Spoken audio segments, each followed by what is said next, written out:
disappointment. Now the vice president often tell me, since he got a seat as vice president, how many persons have I recommended in this government to serve in the government as presidential appointee? 0. Every appointment in Nimba County was done by him. He and I would discuss something as a brother. To implement it, you will bypass me and do different things. I don't talk on it. Now you need to deceive us. The thing we saw, it frustrates us. So why can't you lie? Why can't you steal? Why can't you allow the citizens to be? You see, we just tell you. That's why we vote tell you. But you fool us.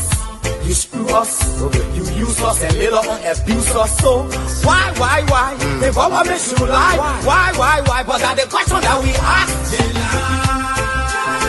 The good person in our whole United Party, that President Bwaka. You want to say that again? The only person that appreciate good among all the United Party for that President Bwaka. The rest are ungrateful. The right, they use you and dumb you. But President Bwaka, if all of them were thinking the President Bwaka and behaving the President Bwaka, United Party will have another chance in 2029. Just for now, they don't have. They do not regard people that help them. Three of our soldiers were executed on this party ground. 2 at the back and 1 right at the headquarters. The man who shot and killed our people today is a darling boy in the Liberia National Police. They brought him back to shoot more guns. Get ready to shoot. Because we challenge the status quo appropriately. Inform them the violence or still any student because of their action. It will be the day the entire Brothers administration will cut down. We will massively violate the students in this country and we'll shut down the Brothers administration. The day that happens, we have to come and to do so. And if they think this renovation project is a joke, let them try it. The fall of the Brothers administration begin with this. If they think they will tumble on any student in this country or at the university like going and work away with impunity, while our children saving opponents and logic in the Western world, while we are subjected to agile power and bad learning conditions here, and the thing will say. In the first 100 days, no car will get stuck on a major road in this country. And I mean it. You say it out loud?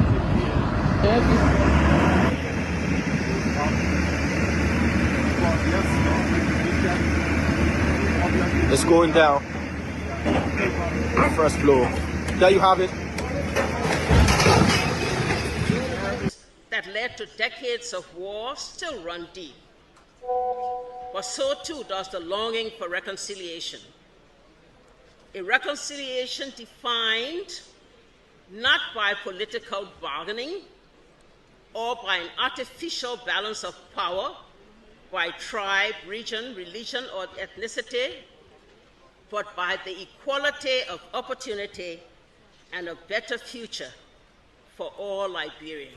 Bwaka can lie, the government, all the ministers in the government, they can lie. They don't put all hustle, they put hustle, they lie. Everything they say, they never say the truth. Today, the supporters of His Excellency Joseph Bwaka presents him as a poor man from Lofa and aside that he will understand the plight of the poor people. Fellow Liberians, do not be fooled. Vice President Bwaka is not poor like you, not even as me. As Vice President, his office received more money from the government budget than any other Vice President has received in Liberia's history. He has enjoyed some of the best and most lucrative government jobs. First of all, there's this, what I call sort of vicious lie about the fact that Mr. Kobe is gay or bring gay lifestyle to Liberia. It's complete bullshit. When people can accuse you of stealing people's money, when they can accuse you of being involved in war, anything, people don't make up stuff. They don't make up shit. Excuse my language, right? So it's complete nonsense. I'm married, 8 Teresa, 2 children, 5 grandchildren. I believe in traditional family values, so it's complete bullshit, complete nonsense. The young man, vice president, young man that are vice president, the major stole 500,000. I mean, Jamaica, the major went to, I forget that Jamaica, the majors went to Ghana, the fit, and they may bring it all company in the country. I mean, Kun can reach himself. Kun man, you know, Kun, but I want to sophisticated, quiet, hardcore rule in Labro. When I remember, when 2029 come and pass, then you finally leave. Mission is completed. Now, what the rules of engagement? When the war ended, the guy said, the captain, the commander said, mission complete. There wounded out first. All men on board. Everywhere there is no school, I will put school. And everywhere there is school and school in bad condition, I will renovate it.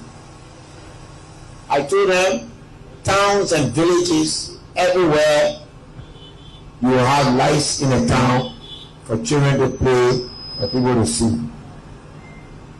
I told them, every town will have safe drinking water.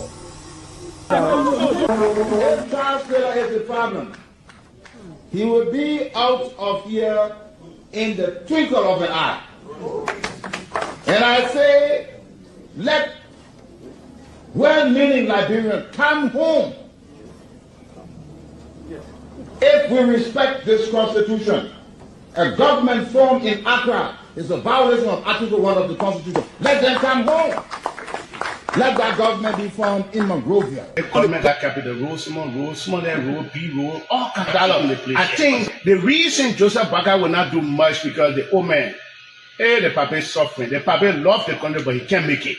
The criminal there around him, they sophisticated than him. They are sophisticated criminals, so they can't make it. Your league Costa, God know how to pay people. It's just simple. Costa that accused everybody but himself.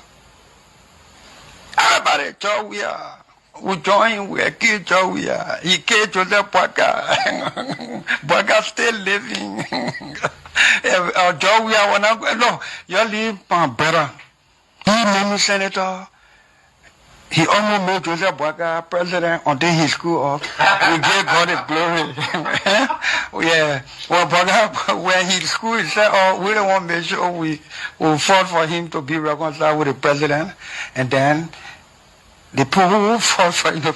Look, you called that you come. And because I was in podcast, he said, they don't been calling me. Okay. The time you were calling me for me to carry the Boaga, did I put it on radio? That immaturity to do what you're talking about. And I no, son, guarantee you, when we finish, there will not be a winner or the loser. Today we all wear the jersey of Liberia, and the victory belongs to the people, to the peace, and to our democracy. As we begin to build upon the foundation of this new Liberia, I, George Seleke Kromah, the new president, will first give thanks and praises to the Almighty God for the blessing He has bestowed upon our country. And I say, my people, thank you, We elect on 85 irresponsible men, what happened to the country. We elect on 85 irresponsible men to govern this country, not to be very irresponsible.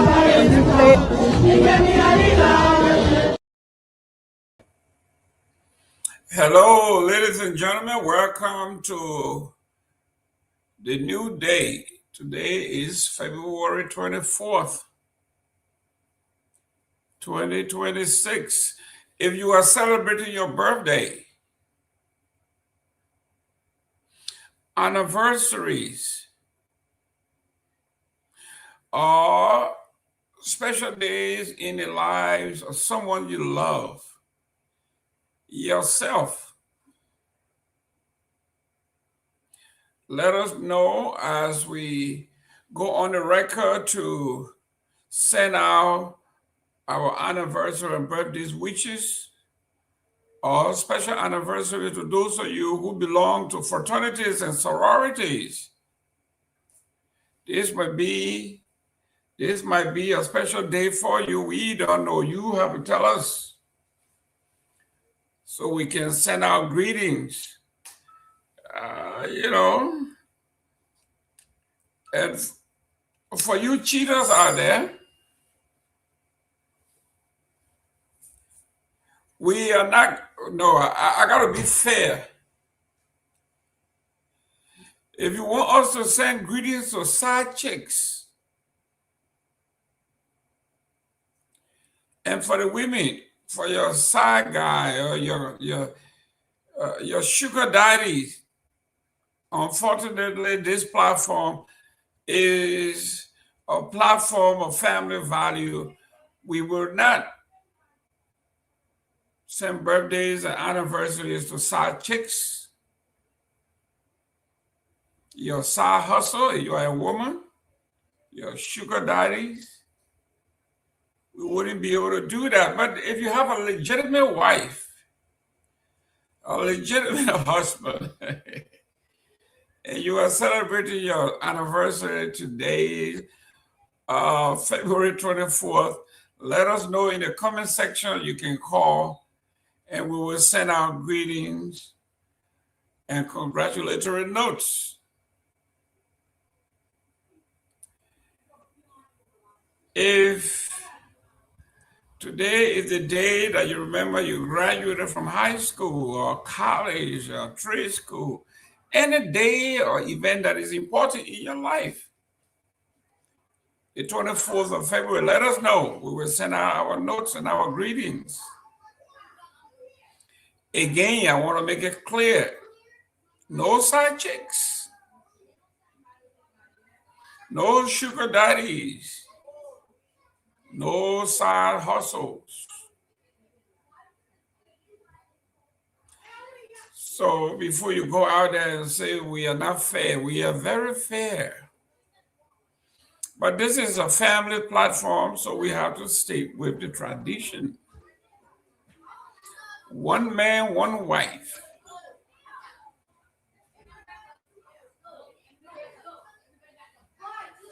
If you come from a different religion, another culture, you have 5 or 7 wives.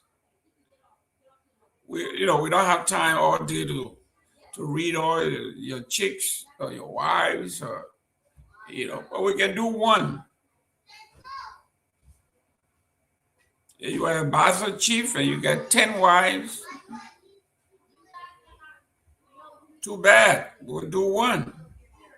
We just don't have the time. But if you want us to do all 10, or all 5, or all 4, or all 3, now you have to pay for our airtime. The first one is free. Everything else after that you have to pay. Time is money, like they say. Don't waste our time. Now that we have put that behind us, let's do the regular thing. Let's share the show. Joanna Nelson, welcome and share the show. Martin Willie, always as usual, share the show. Let other friends know that we're about to debate issues in the Republic of Liberia. You may approve.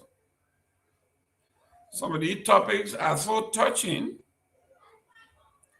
Some people may like them, some people may not, but that's what this platform is all about. Some of you hit the guts of this platform, some of you hit me personally, but that's why we are here. We want you to send in your comments, whether you support the platform, support the topic, or critical to the platform, or critical to the topics we discuss. We want to hear from you. That's why we are here. I am Jerome Gayman. I will be your host. And as usual, this is the closing argument. The nation's premier platform where no holds barred. We are not beholden to anybody. Who knows? Individually, we all have our choices here. We all have people that we support. We have parties we support. But once we are on this platform, we are going to give everybody help equally. But it has to be predicated on published report. We have to cite our sources. We have to tell you the newspaper they are coming from. And when it's in the newspaper, we do not have to defend our sources because it's public knowledge. The authors of these news articles, most likely they have done their homework. And when they publish it, we just expound upon happenings in the Republic of Liberia. And you agree with us that there's a lot happening in Liberia. Have you ever wondered, during the previous administration, there was the proliferation of armed robbery all over the place.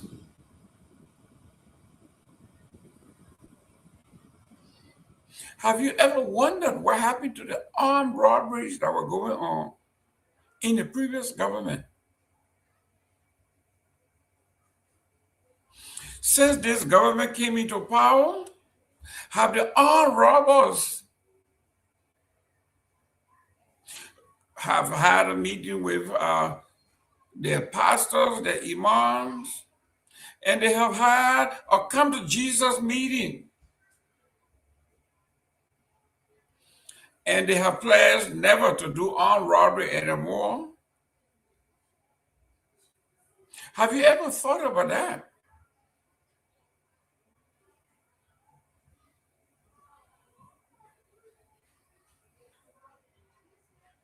There were armed robbery everywhere.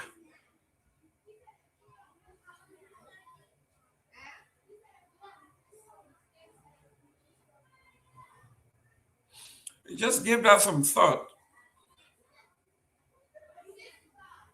What happened to the thousands and thousands of armed robbers in Liberia that were making the country to hemorrhage to the point where most Liberians were having second thought in visiting Liberia, from 2020 in particular. And it was ramped up all the way up to the election date.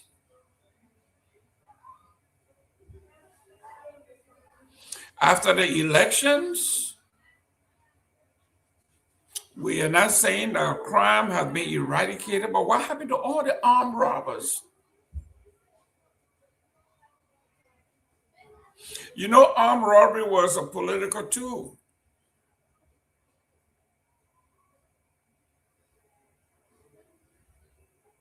So much so that the former president said, it would behoove us as private citizens to invest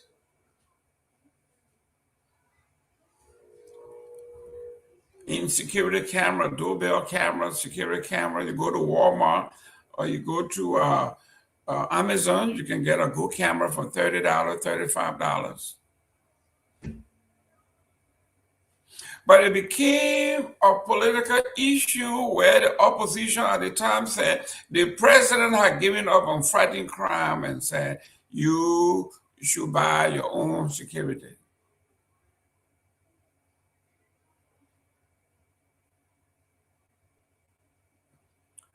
So what happened?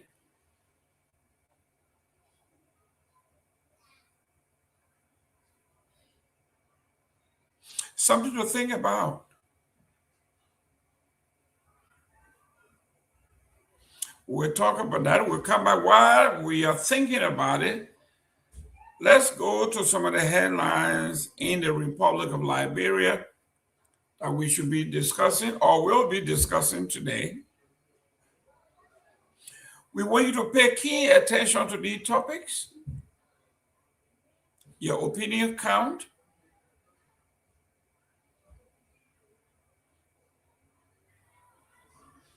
We would like to hear from you all. That's why we are saying your opinions count. No one person in the Republic of Liberia has monopoly on thoughts, on ideas, and on wisdom. This is why we say opinions in the plural count.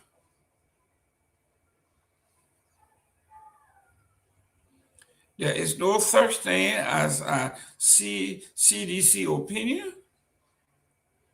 or CMC opinion or UP opinion or True Party opinion when it comes to those issues that affect all Liberians.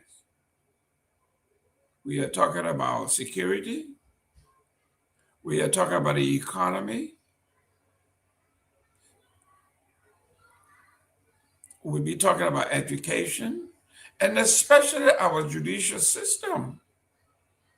These things are nonpartisan, or they should be nonpartisan. They affect everybody. If the education system is terrible in the Republic of Liberia, only the political class can afford to send their children to the best schools and out of the country. Even with that, it affects them because the money they are stealing to send their families out of the country, they have to continue to steal it because for the next 6 years, at least. The burden of international tuition, international lodging, rests squarely on the shoulders of the political class. Those who are rushing to pay off their mortgages, pay off their cars, do instantaneous investment to make sure that if 2030 comes around and they are no longer employed, they will be willing and able to survive on their loot.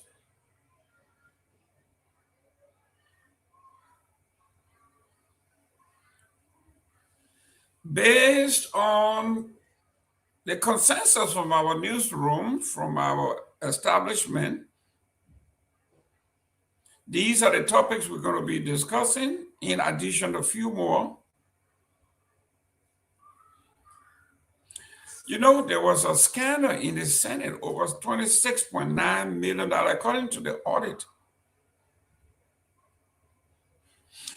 You remember back then, the Justice Ministry has sought to subpoena and carry out the audit report. Suggestions from the audit report that we needed to account for $26.9 million. Well, I know you are not disappointed in what I'm about to say because you are quite familiar with the culture in Liberia. Guess what?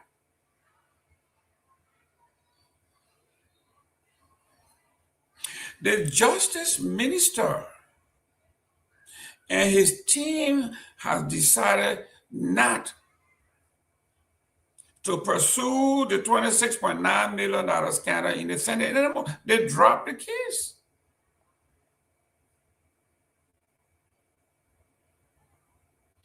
You heard me. The Ministry of Justice have withdrawn the case about the $26.9 million. We are not talking $26,000. We are talking about millions.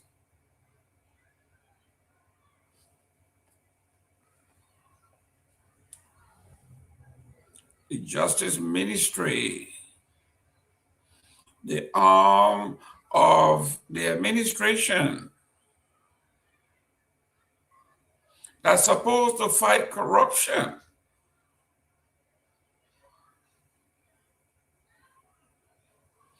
you see, sometimes we say,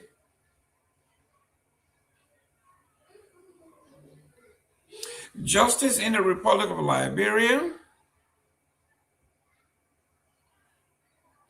and justice in other developed countries like the United States, we say, the arms of justice may be slow, But no matter how long it takes, justice will be served. That is not the case in Liberia.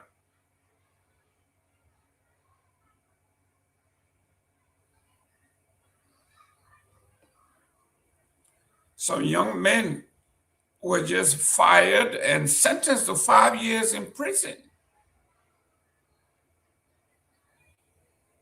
I think in Legis for misappropriation of $33,000, combined $130,000, combined.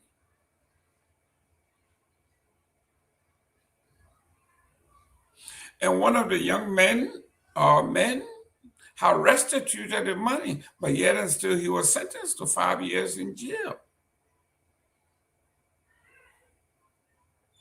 You mess around with $33,000 because you are not one of the darling boys or girls, you are going to jail.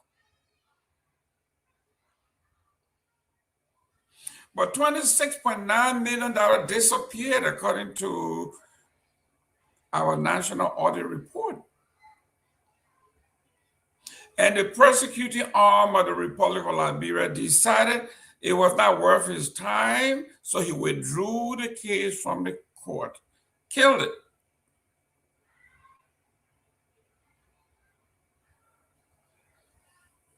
That is the Republic of Liberia for you. But yes, while we continue this, share the show, send in your comments. Participate. This is a national discussion. It affects you. As our other panelists come, we will discuss how $26.9 million could have improved the economy, could have improved your lot, could have improved education, could have improved agriculture.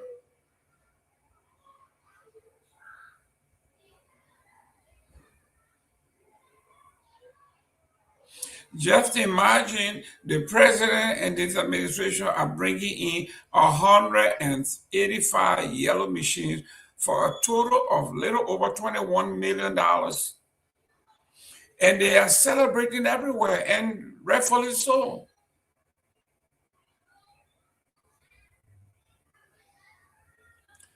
$21 million brought in 285 machines into the country. $22 million. Just imagine what $26.9 million could have done for the Republic, for our poor, for our women, for our children. In other development, these are just headlines. We're going to go into depth when the rest of the guys get here. Criminal Court C resumed jurisdiction over a case after the Minister 12th petition was denied.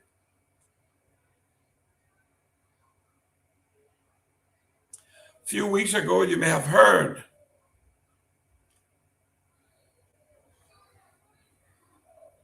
we caught your attention here on this platform. We discussed this. Minister 12 has appealed. And his petition was denied. And the case was sent back to Criminal Court C. So Criminal Court C has resumed authority over the Tour case. In other opposition development, the CDC, the National Secretariat of the Congress for Democratic Change, has suspended all activities of CDC USA.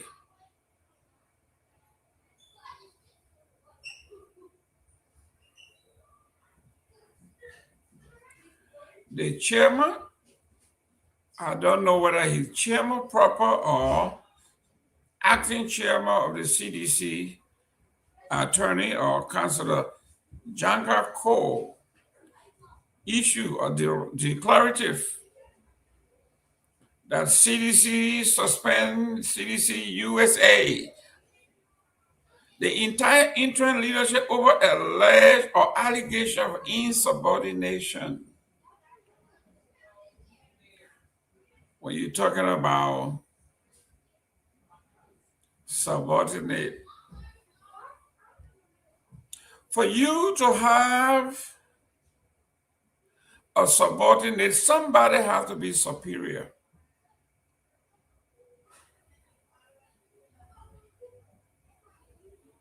CDC Liberia seems to be superior to CDC anywhere else. And whatever the conversation was, Janga Ko considered the activities of the interim government as insubordination. Hence, all activities of the CDC USA have been suspended.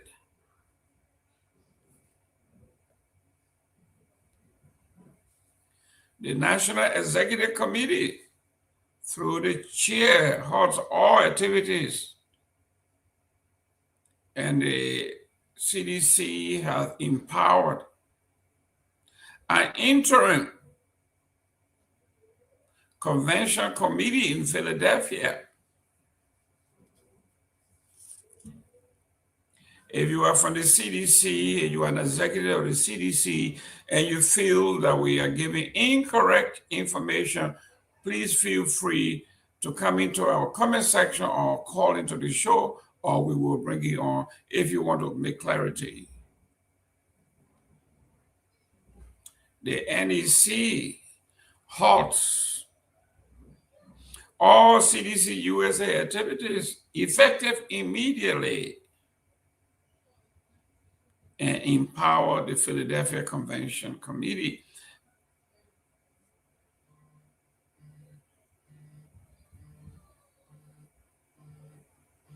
This is where we are. These are developing stories in the Republic of Liberia.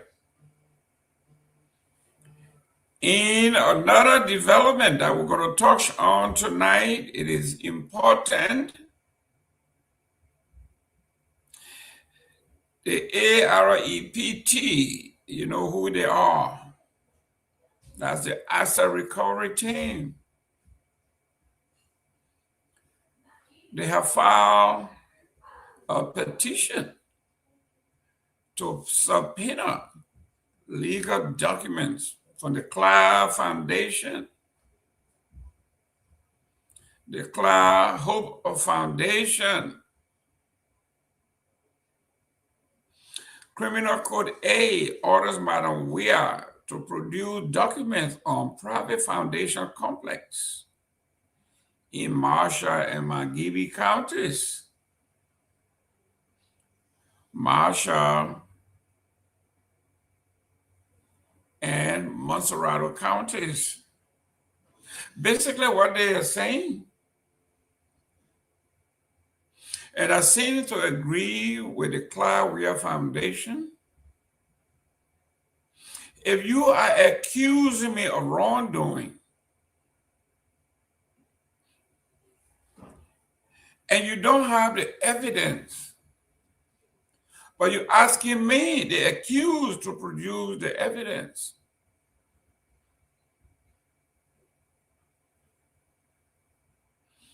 according to Cloud Foundation and their legal team, that is something that is called self-incrimination. You want me to bring evidence to be used against me.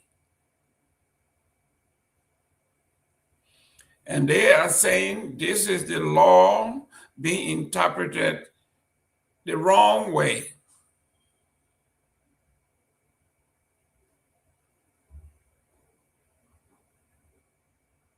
It's like two men going into Cocoa and Missy.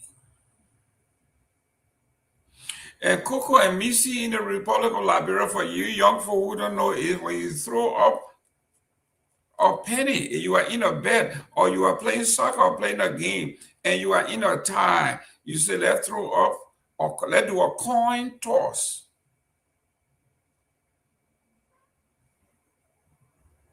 Usually in a fair game, the referee is going to tell you, you got this coin, has head and tail.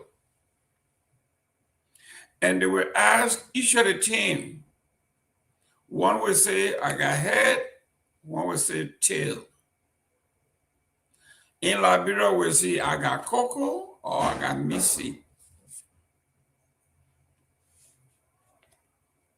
But in the Republic of Liberia, it's totally different. In this case, the judge, who is serving as the referee, is telling the Garguah Foundation, this is the coin. Head, the court wins. Tail, you lose.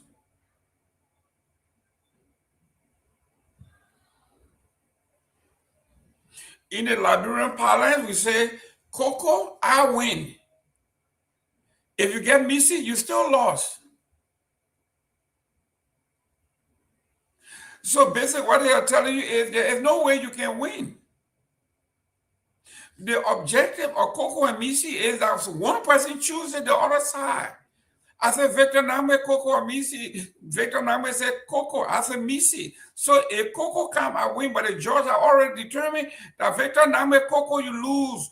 Missy, the other guy wins. So if the other guy wins and Victor loses, that means Victor have no chance of winning. This is what is happening here. The judge have said it. We want to find criminality on your part, but we want you to bring all the evidence for us to indict you. So at the end, when you appeal, the judge is going to say, but Mrs. Clark, we are the foundation. You provided these evidence against yourself. There's no defense.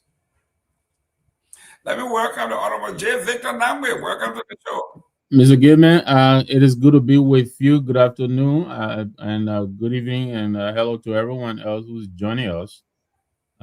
Thanks for joining us. It is good to be here. I was following you in the back, and the topics, you're lifting, they're pretty interesting. I think we'll do a lot of deep diving into them. But I've been digging all day today, digging from under. We got so much snow over here. My body is all aching, but I'm glad to be here with you. We started this snow a couple of days ago, and it's still going. I like it. Back in the day when I used to take shots, down like this, I've been taking like 3 or 4 shots. But right now, I depend on coffee to keep me warm. But we're surviving. But it's good to be here. And you're talking about the Garguah incident, and I can understand and I guess, the government probably want to prove that some impropriety may have occurred. But I don't know. I'm not a lawyer, but is it possible for us to focus on what the school is doing? I mean, is it doing, I think it's doing a lot of good for the society. So yeah, maybe she may have gotten funding maybe inappropriately, and for that maybe the government has a right to go after her. But I don't know. It just seems to me like she's whatever funding she got, it looks like she's applying the money for the greater good of the greater majority of our society, the young people who are going over there. Those are young people less removed from our less fortunate brothers and sisters who we find roaming the streets every day and getting high and falling down in the streets. So this whole thing about this in out of court thing is unsettling. It just I don't understand it. It smacks of witch hunting, I have to say that.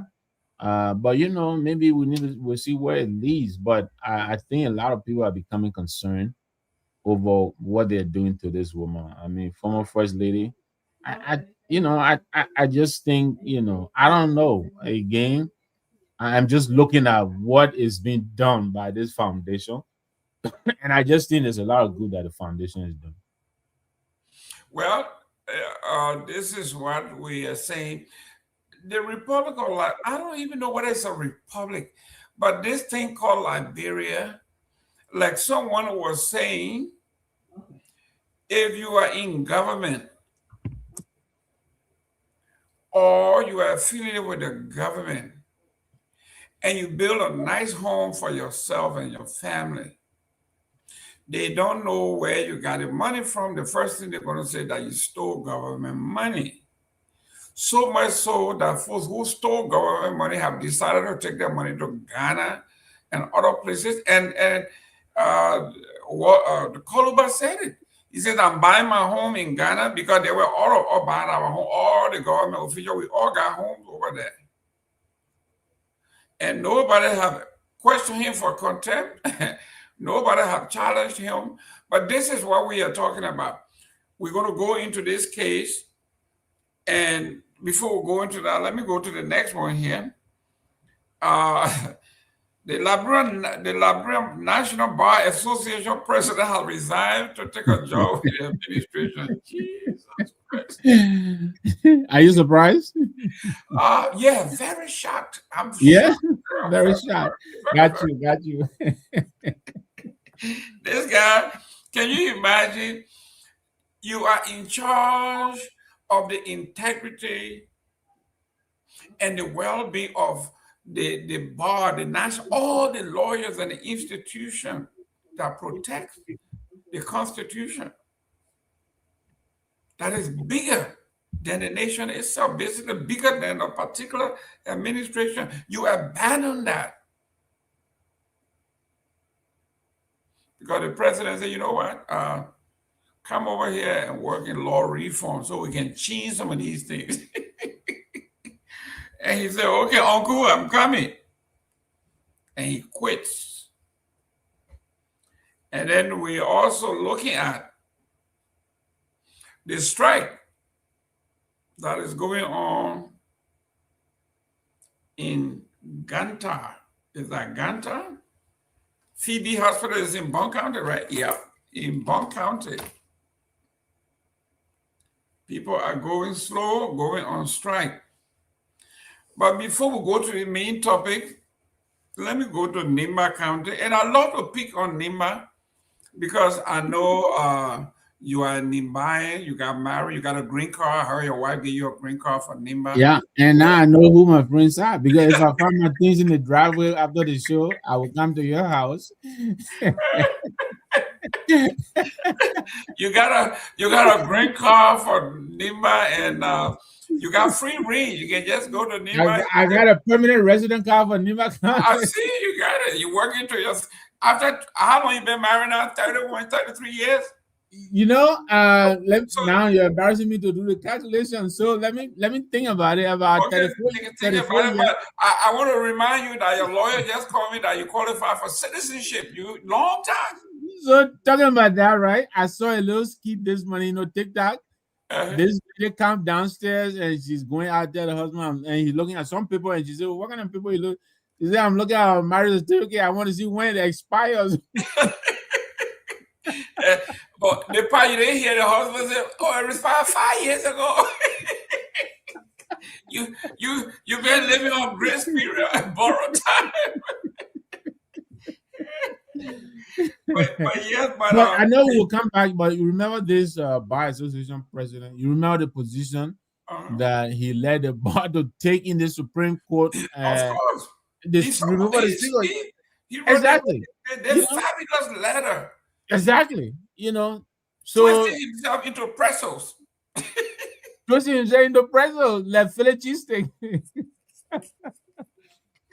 Finally, he been rewarded. The president waited until the whole thing died down, and he thought we forgot.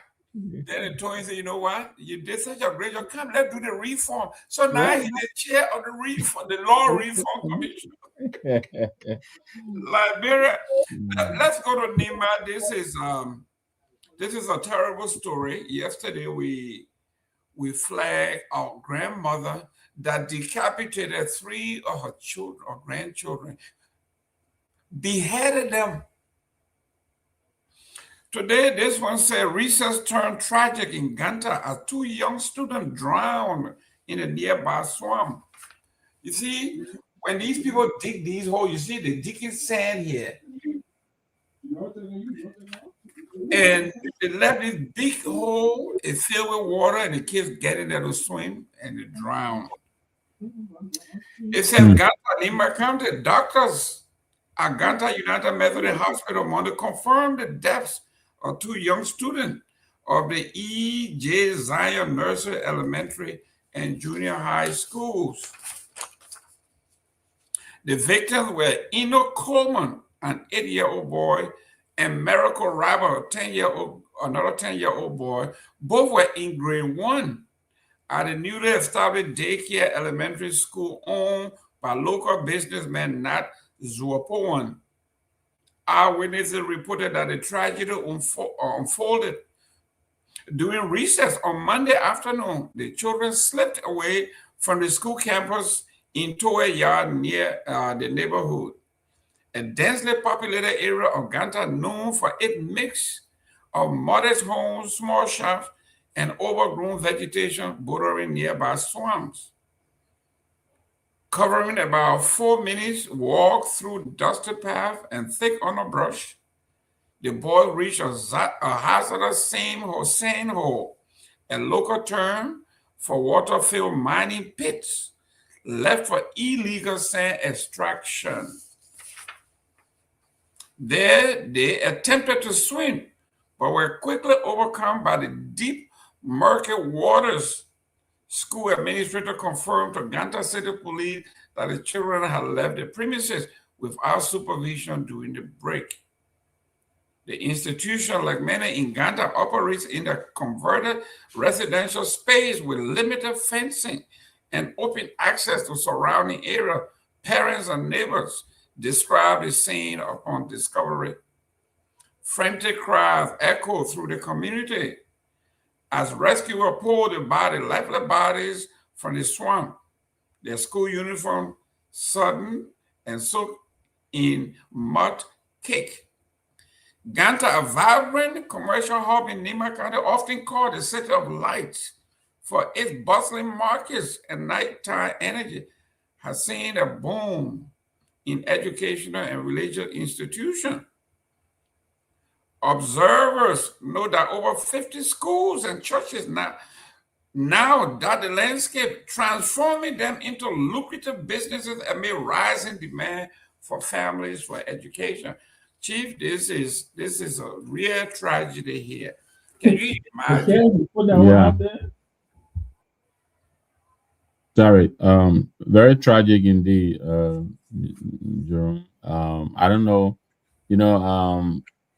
I don't know when last we were in Ganta, but Ganta is a thriving, bustling city, and I think these kinds of things are bound to happen unless our people, I don't know what can be done to increase oversight. But you get in that town.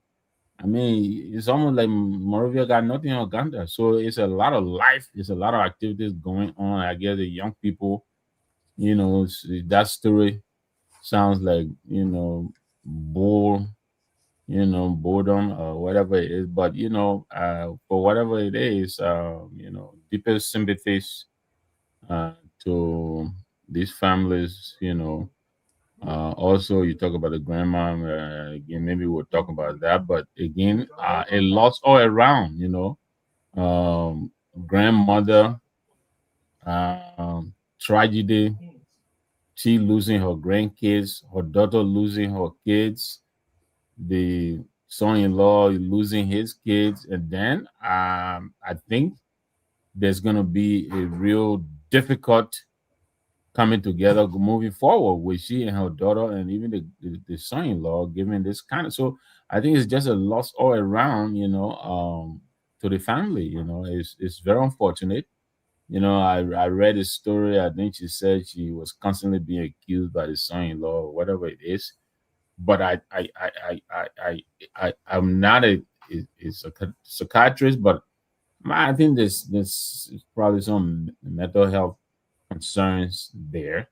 You know, again, but my heart goes out to the family as well. You know, deepest sympathies for the loss. Very Look, tragic. no one can deny that this war, the trauma, when the U.S. Honor Secretary for African Affairs, Cohen, warned Liberians when they were beating the war drum in the early 80s. He told them, he says, I am a career diplomat. I know war. Liberia, you are heading in a direction that you have no clue about. He said, the war that you are, when it comes to this country, when they end, you have minimum 50 years of retrogression. Especially civil war. That's correct, because we are talking about the trauma for a grandmother to cut off the head of 3 babies. Nobody in their right mind is going to do this. You cannot tell me a grandmother who may have been a child herself during the war that was never treated. Yeah. The war has manifested itself, and you can see it. What kind of human being? Some of us killing chicken, we are scared. Now you are talking about 3 human beings, and not regular human beings, but your own children's children. How? So yes, Honorable Victor Nagbe, we are talking about something that is maybe beyond the legal scope. It is not just about crime. And for my brothers and sisters in Nimba County, we are getting the news out of Nimba. Statistically, it's supposed to happen because your number is so huge that what happens in Nimba may not happen in Bon County. I mean, in Bonny that has 50 people living in the whole city. If you have 1 million people, almost, I would say 300,000, 400,000, 700,000, 800,000, 900,000 people in Nimba. And Ganta may have about maybe 200,000 people. So these things are bound to happen. We are not picking on Nimba, but this is why they like the tragedy with these young folks going to swim. The question goes back to our EPA. For those of you guys, we talked about the EPA director the last time. His employees were giving him an award for being transformational. He was the best man that ever held a job. And here we have pits that were dug by the commercial people in Nimba County. It is an open pit. Not only that, but scavengers have become to use the pit to dig sand without the proper guardrail to stop people walking in a breach. If you don't see, like they say, overgrown, you could walk right in. The EK saw it, they thought it was an opportunity for them to have fun. They go jump in the water and they got drowned. Where is the EPA? Where are the law? Where are the government? Where are all of these folks that are supposed to safeguard the life of these children? Let me welcome Myean. Myean, welcome. You are from Nimba County. This is 2 tragedies that happened in Nimba. I know you may not be directly from that corridor, but if it affects anybody in Nimba, it affects you, and then it affects everybody else in Liberia. Your take on these tragedies in Nimba? Okay, thank you, Mr. Gayman. I would like to say thanks to everyone of you who've been following Mr. Gayman and Mr. Nagbe. I would like to say hats up to both of you who are always on time on the closing argument show. So with this issue from Nimba County, it has been very, very disturbing in the media, where a few weeks ago we saw a fellow who had an affair with a goat, and then later we got a report that girl died, and then coming back again to see these two reports from Nima County where we have been seeing on the social media, on various comment section, people commenting Nima again. So that's something disturbing from our county, and then we think the people need to work on so many things because they lady that killed, allegedly killed her three grandchildren rather. I think it's somehow disturbing for other mothers to look at your grandchildren because other mothers will look at their grandchildren to be their biological children. These are people who they love even more than their biological children. But to see her, to kill her or three children, I think it's disturbing. And then because according to her, she said she killed them because of the son-in-law kept threatening her that she's a witch, and as a result of that, that's why she killed the child. So in a sense, if someone tells you you are rude and then you go and steal from the person, what does it show? It shows that you are rude. So if your son-in-law tells you that you are rude, I mean you are a witch, and then you went and killed the three grandchildren, that shows that you are weak because no common normal person can do that. Even if you're doing that, probably you should have certain backing, either spiritual or you should be in something like you drank alcohol or you smoke. But just to do it like normally like that is somehow scary. Not even one person, not two to say you make mistake, but three persons you kill them on the spot. I think it's disturbing from the county, and we call on Liberia National Police. They are doing the investigation to come out with a final investigation and tell the public what's the next thing for this lady, how many years she's going in prison, and also not only but to also raise awareness because within my own point, if the mother was around, I don't think that was going to happen. But the mother wasn't around, so that was the cause that old lady saw it to be an opportunity so she can be able to do whatever she planned over the past weeks. So, Mr. Gayman, I just like to say thank you for coming on. Yes, my people, to lose children, our next generation like this, two young boys went swimming.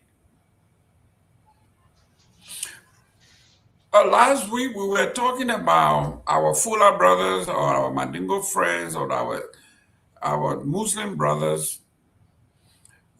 They were concerned that whenever they go to the mosque, they leave their slippers outside and people steal them. I'm saying this, and I told them about what they call crime of opportunity. This is why when you have pool, those are who live in the South and other places where you have pool, your pool has to be secured. It is the government's job to regulate and make sure that children just do not walk in your yard and get into the pool, because pool is an opportunity for children to have fun. Like we are saying here, this pit, open pit. The children saw it. They didn't think about how deep it was, whether a snake was in there, whether alligators were in there. All they were talking about is having fun, swimming. Only to jump in there to find out that they are in trouble. And most likely what may have happened, one child got in there and he started screaming, "Oh, my man, help me, oh, help me." And the other child went jump in there to help. And you know, when you jump in there, the person will hang on to you and both of you will drown. Most likely this is what happened. This is a tragedy or an opportunity for fun. Same thing I'm telling my brothers at the mosque, at the churches.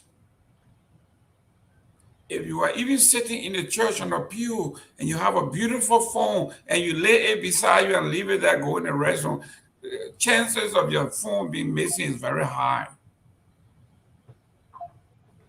That's crime of opportunity. These children saw the opportunity to have fun, and it cost them their life. Where were the law? Where were the folks? So, Victor, you are right. This is traumatic for a family to lose 2 children. 2 families are in trouble. They are grieving in the Ganta area. Children that went to school, send the kids to school hoping they will come back. Only 3, right? There you go. So we lost 3 kids yesterday beheaded. Like Honorable Nagbe said, I don't care what you say, this is mental illness. Somebody who is totally deranged. To cut the neck of a child, completely sever the head, then grab the second one and do the same thing, then grab the 12-month-old baby, less than a year, they say, and cut and then you say somebody told me I was going to do this, so I did it. What kind of crazy is that? You have to be sick, demented to do something of this magnitude. Victor, I know you are not a psychiatrist, neither am I, but I can't fathom anybody doing something like this. No, it's a very difficult story, Jerome. I mean, we're all parents, you know. We all know how the young ones look up to you. I mean, you're like the best person ever to them. They love you with all their hearts, unreservedly. But as you were saying, that the story is that this son-in-law was accusing her of being a witch because she was they said she had a habit of doing bad thing. I don't know what but to me those were signs of a mental breakdown. I wish we got into that level where those kind of behavior will claim the attention of specialists and this woman, because even here in the States, people still exhibit signs of mental, problem, and yet some of them still gain access to gun and shoot up people, and then of course later on they find out, oh, this person did that and did this, but sometimes they don't report it. But yeah, like you were indicating, she herself when the war started, I think she's also a victim of the war. She was just around 19 when I did the match. She's 56 years old according to the reporting. So she must have been around 19 years old when the war came in 1989. So she was a kid herself. So again, that trauma, PTSD or whatever it is. But obviously, I agree with you. I think there's some kind of mental breakdown with this woman. I saw her photo in the papers. She didn't look presentable at all. Again, maybe she was going through this trauma because she fled and they had to go and find her and bring her. But she didn't look like a normal, like someone who is in a normal, regular state of mind. So is that an excuse for not prosecuting her? Maybe not, but I hope she gets the attention that she deserves, because we already lost 3 lives. Let alone the the trauma that this is going to impose on the family. The separation that this is going to cause. There's this son-in-law, so obviously she was the mother of the lady. Now I don't know what the boyfriend or the husband is going to feel towards this girl. That her mother has brought this tragedy on the family. So whether he's going to remain with her, so that's another, traumatic event that is cascading down towards this family. So I think they need all the help they can get while, they do the legal part. I hope, we don't throw that out the window and just focus on prosecuting this lady and punishing her for something she may have done, unawarely, maybe subconsciously. Again, I'm not making any excuses, but I think she needs help. And I hope somewhere in all of this, she finds, they find a way to get her the help that she needs. But this doesn't sound like a normal behavior. I mean, you just described that alone is kind of is traumatizing even me. Because apparently she did these kids one at a time. I mean, how do you have the feeling to take, even if the 2 second break in between, because before you move on to the next victim, and then after that you move on to the next victim, and you still don't feel the regret or remorse or the urge to stop and rethink it. It's really very difficult. I feel really bad about it. I just hope that somehow this family will find a way to heal out of this. Again, my deepest sympathies to this family. Well, ladies and gentlemen, please share the show, send in your comments. Thank you very much for those of you who are making comments. Those that are tuning in from the different countries, yes, from Liberia. Some of you don't like to tell us where you're tuning in from, and that's also good. But our folks from Marshall Highway, in the Quan Town, Rabbitfield Road, that's Yon Miller. Thank you very much for tuning in. But listen, I know people in my neighborhood in Buchanan, some grown people that have gone basically mute. The thing we call bobo. Their trauma from the war, some of these women, the horrific conditions, some of them were sex slaves. The situation is so horrific that some of them have become muted. They can't talk. I will give you a typical example when Representative Lawrence died. And they were having, I think he was supposed to lie in state at the Capitol in Monrovia. Ada Lawrence, yes. Yes, and something happened. Yeke Koluba got so he got so infurious, got sick, got tired, got so angry. He ran from the Capitol building to beyond Single, where they were taking the body. Never stopped. People in the car were chasing him, calling him the general. He ran. Do you mean he ran on foot or he got in his car? On foot. Yeah. And we saw him from the Capitol, never stopped until where they were going. And the guys, the news guys, some of them were in keke, somewhere on motorcycle, chasing him. Yeah. That's next level right there. I knew very well that this gentleman needed to be.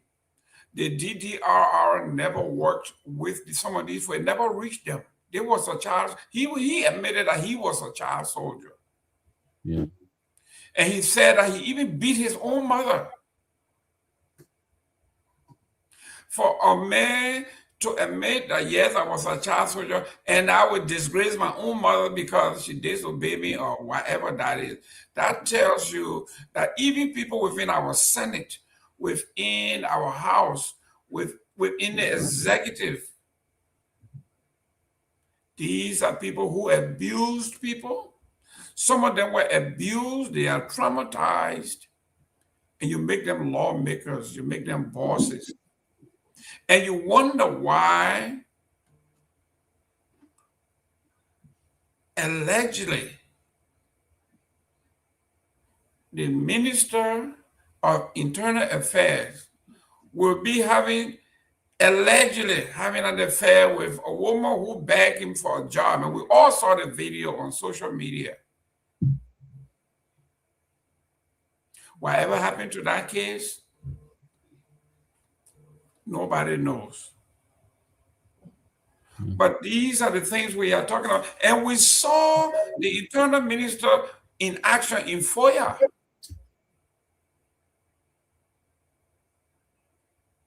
We have men and women among us who are traumatized and that need help. when he said, I do not want to see Falabu in Foya.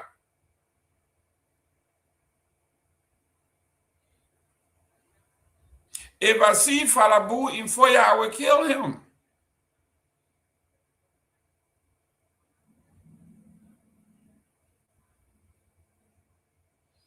And when you look in our law, you look in our house and see men and women going at each other and threatening, I've done this before, you know me, you know who I am.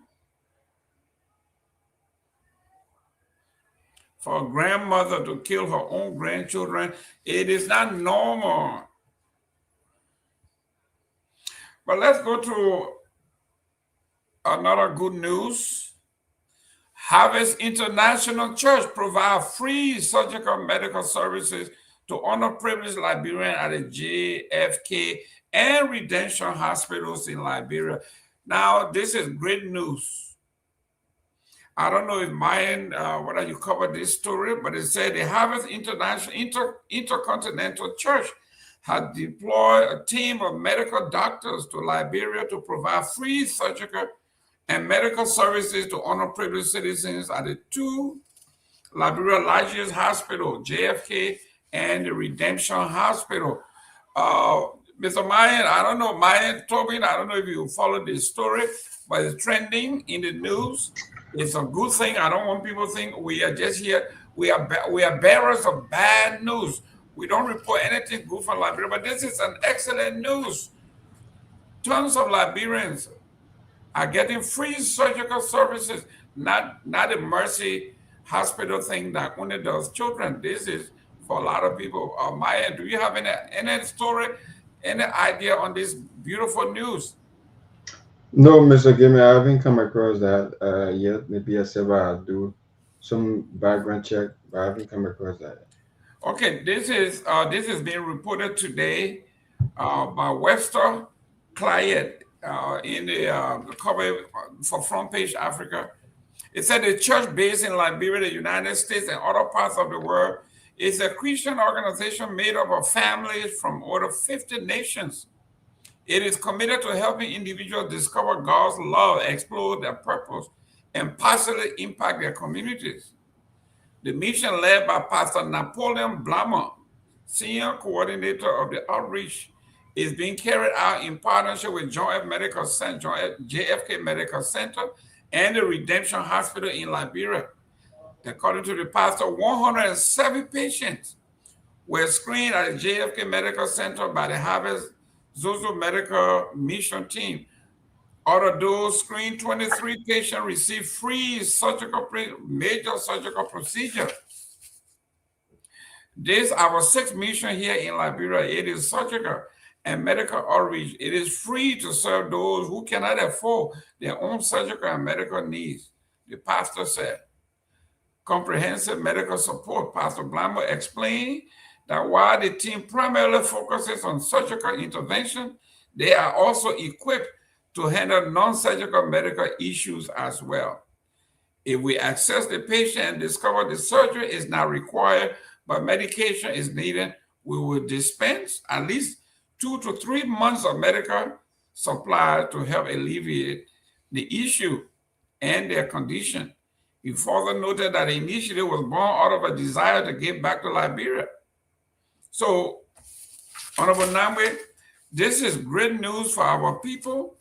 At the two largest hospitals in the country, Redemption Hospital and the JFK Hospital, surgery of all kinds, not just the one for children, this is of all kinds. And if you get your assessment and you don't need surgery, they will supply medication for 3 months.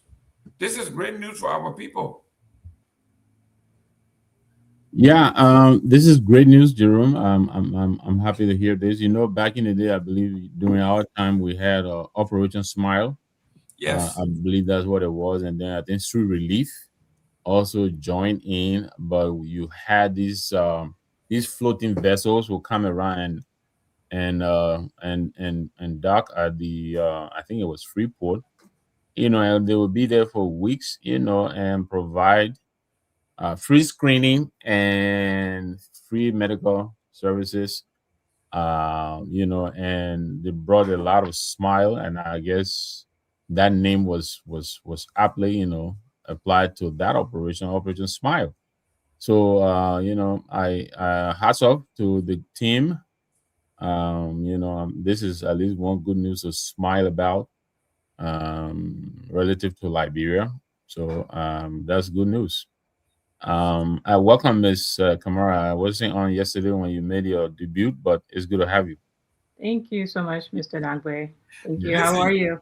Yeah, you got to give me. I love that hat that you're wearing. Is that a cap or a hat? It's a hat, and the men usually wear this, but like I just steal it from any one of them. My brother, my father. Well, and what is it? Ramadan Mubarak, is that the right expression? Yes. Ramadan Mubarak. Thank you so much. You are way behind, but No, be careful. Because I saw Fanta on. I will bring this back. You were talking about the trauma from the war, and as is with everything Liberian, we never deep dive. We just we treat everything superficially and then we move on. But there are a lot of us who came out of this war not correct, like our Liberian people say. I mean, you talk about Honorable Yega Kolba, for instance. We know some of the people who are in positions, honorable people. Some of them, like you were saying, were with the CEOs. They were cooking for the CEO, and today these people, with all that trauma, they're running the government. And you wonder, maybe we really we're not attacking the root of some of these problems that we're seeing cropping up in Liberia, because these are the people who are making these major calls, these major decisions. We're talking about it a little in Nimba, and we're just talking about the general state of mind that came out of this war, this trauma. And the TROC, I think, was an attempt to reconcile some of these differences, but I don't think any major medical attempt has ever been made to. I don't know how that's going to happen, but clearly, we still have a lot of people in the society who are deeply traumatized. Yeah. As a result of the war, and unfortunately, some of these people are in the governmental space. They're making decisions. I mean, we see, and I'm not picking on Yege. He's not shy about expressing what he's feeling, and so there are several other people like that, but they are making the calls on major decisions in government, and we look down the road, since the war, what can we really point to in government that we can say, you know what, the government did that. We're very proud. Yeah, maybe we are in the sports field. I don't know. Yeah. I don't know. But Miss Kamara, welcome, and Thank you. pass it on to you. It's as you're speaking about it, and I always get emotional about this topic because for my generation, we lost our entire childhood. I always recount this. You gather with your friends and they are recounting their childhoods and they're going over their baby photos and you don't have any. The first decade of your life completely gone. And you also come to realize that it's not just because the people who are marginalized and impoverished, of course, experience a level of trauma that is so deep. They have struggled for so long and no one has come to their rescue. There's been no outlets to relieve them of those traumas. And we also forget that just because people transition, so say you are no longer marginalized, but you went through the war and now you're in government, so say you're wealthy, you're rich, whatever the terminology is we will want to apply to such people, the trauma doesn't go away because trauma is psychological, is physical, is emotional, and is real. We often always want to sweep it under the rug. Let's pretend we don't see it. It's not there. Let's not identify it. Let's not make it tangible. Let's not activate it. Let's not bring it to life so then we don't have to deal with it. But when you look at a country of nearly 6 million people or almost 6 million people that has 11 psychiatrists, you have to ask yourself, of all the medical planning, operational activities, all the medical schools that exist, all of the medical initiatives, why have we as a country not invest in treating psychological traumas, in treating post-war traumas? Because I think until we do that, you make a very salient point, Mr. Nagbe. Until we do that, there is no path to recovery for Liberia. There's none. Because let's take, for example, Angola also had a civil war, a brutal, atrocious civil war. The way they were able to come out of that was through reconciliation. Rwanda, which is the shining star today of Africa, had a brutal civil war. I don't recall a country that in modern times is what can be compared to the civil war that Rwanda had. And for them who has a similar size of Liberia, to have been able to come out of that in such a short period, it took intentionality, it took commitment to say, this is what we need to do as a nation. And so when you see Liberia and you see the end of that, when that dedication, when that determination is made, that dedication occurs, you can see the positive effect of that. Rwanda is currently experiencing that. But for Liberia, it's as if there is this intention to regress. We're not interested in upward movement. Instead, we want to either maintain status quo or we want to regress to a place even before the Civil War.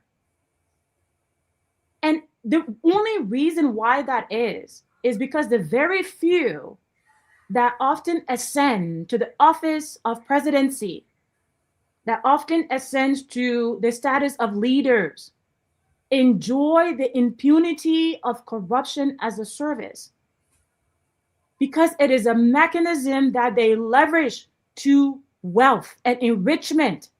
And for them, having all that trauma that has had no outlet, no cure, no conversation, no reconciliation. Heck, even if you say, you know what, we're not going to prosecute anyone that was suggested from the TRC recommendation. But can we leverage the other recommendations of communal healing? Can we do that? Can we at least have these people to come in, admit that they actually committed a crime and ask for the community's forgiveness?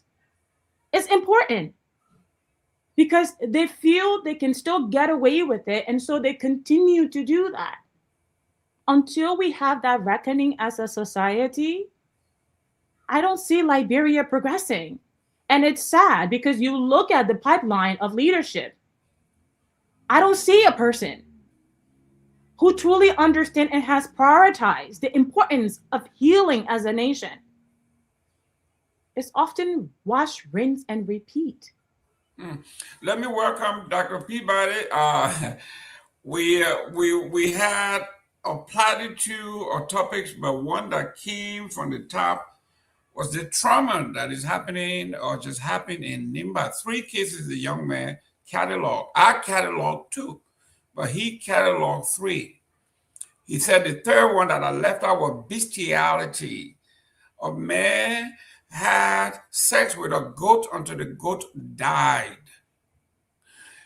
And then when you go back 2 weeks, maybe a month ago, you found that a government official, top government official, sodomized a baby almost to death. There is a similarity between the mindlessness. It has become a psychosis. There's no way you can separate these things.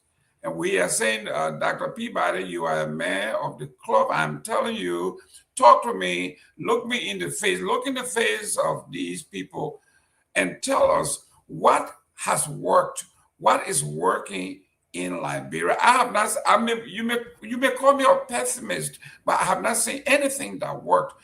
Talk to me, tell me anything that you think is working in Liberia for the positive good of the people.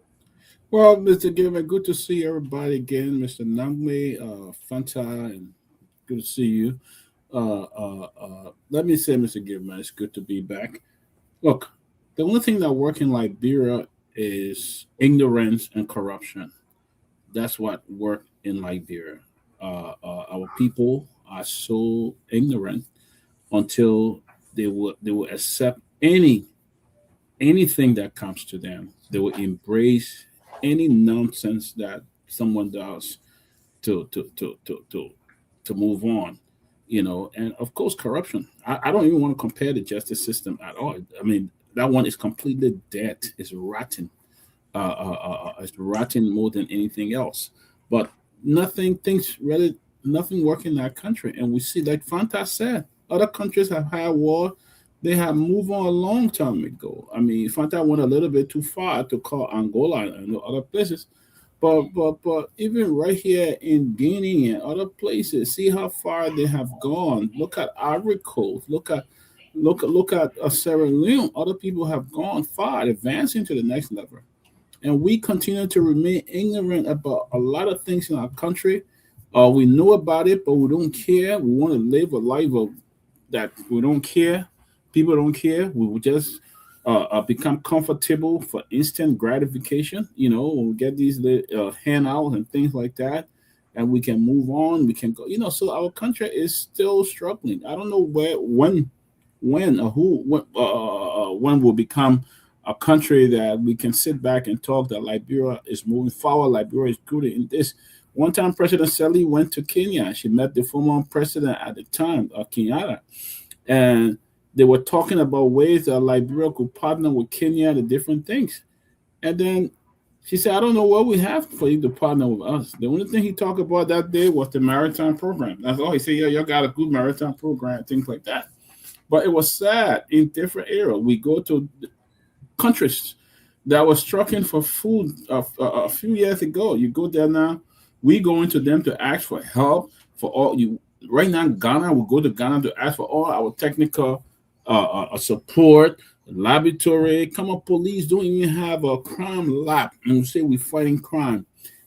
All of that. Everything, our neighbors, Sierra Leone, Ghana, this country, we're asking them for help. Nothing we can do for ourselves because you know what? We deprive ourselves. We deprive our citizens from getting these things. We make budgets.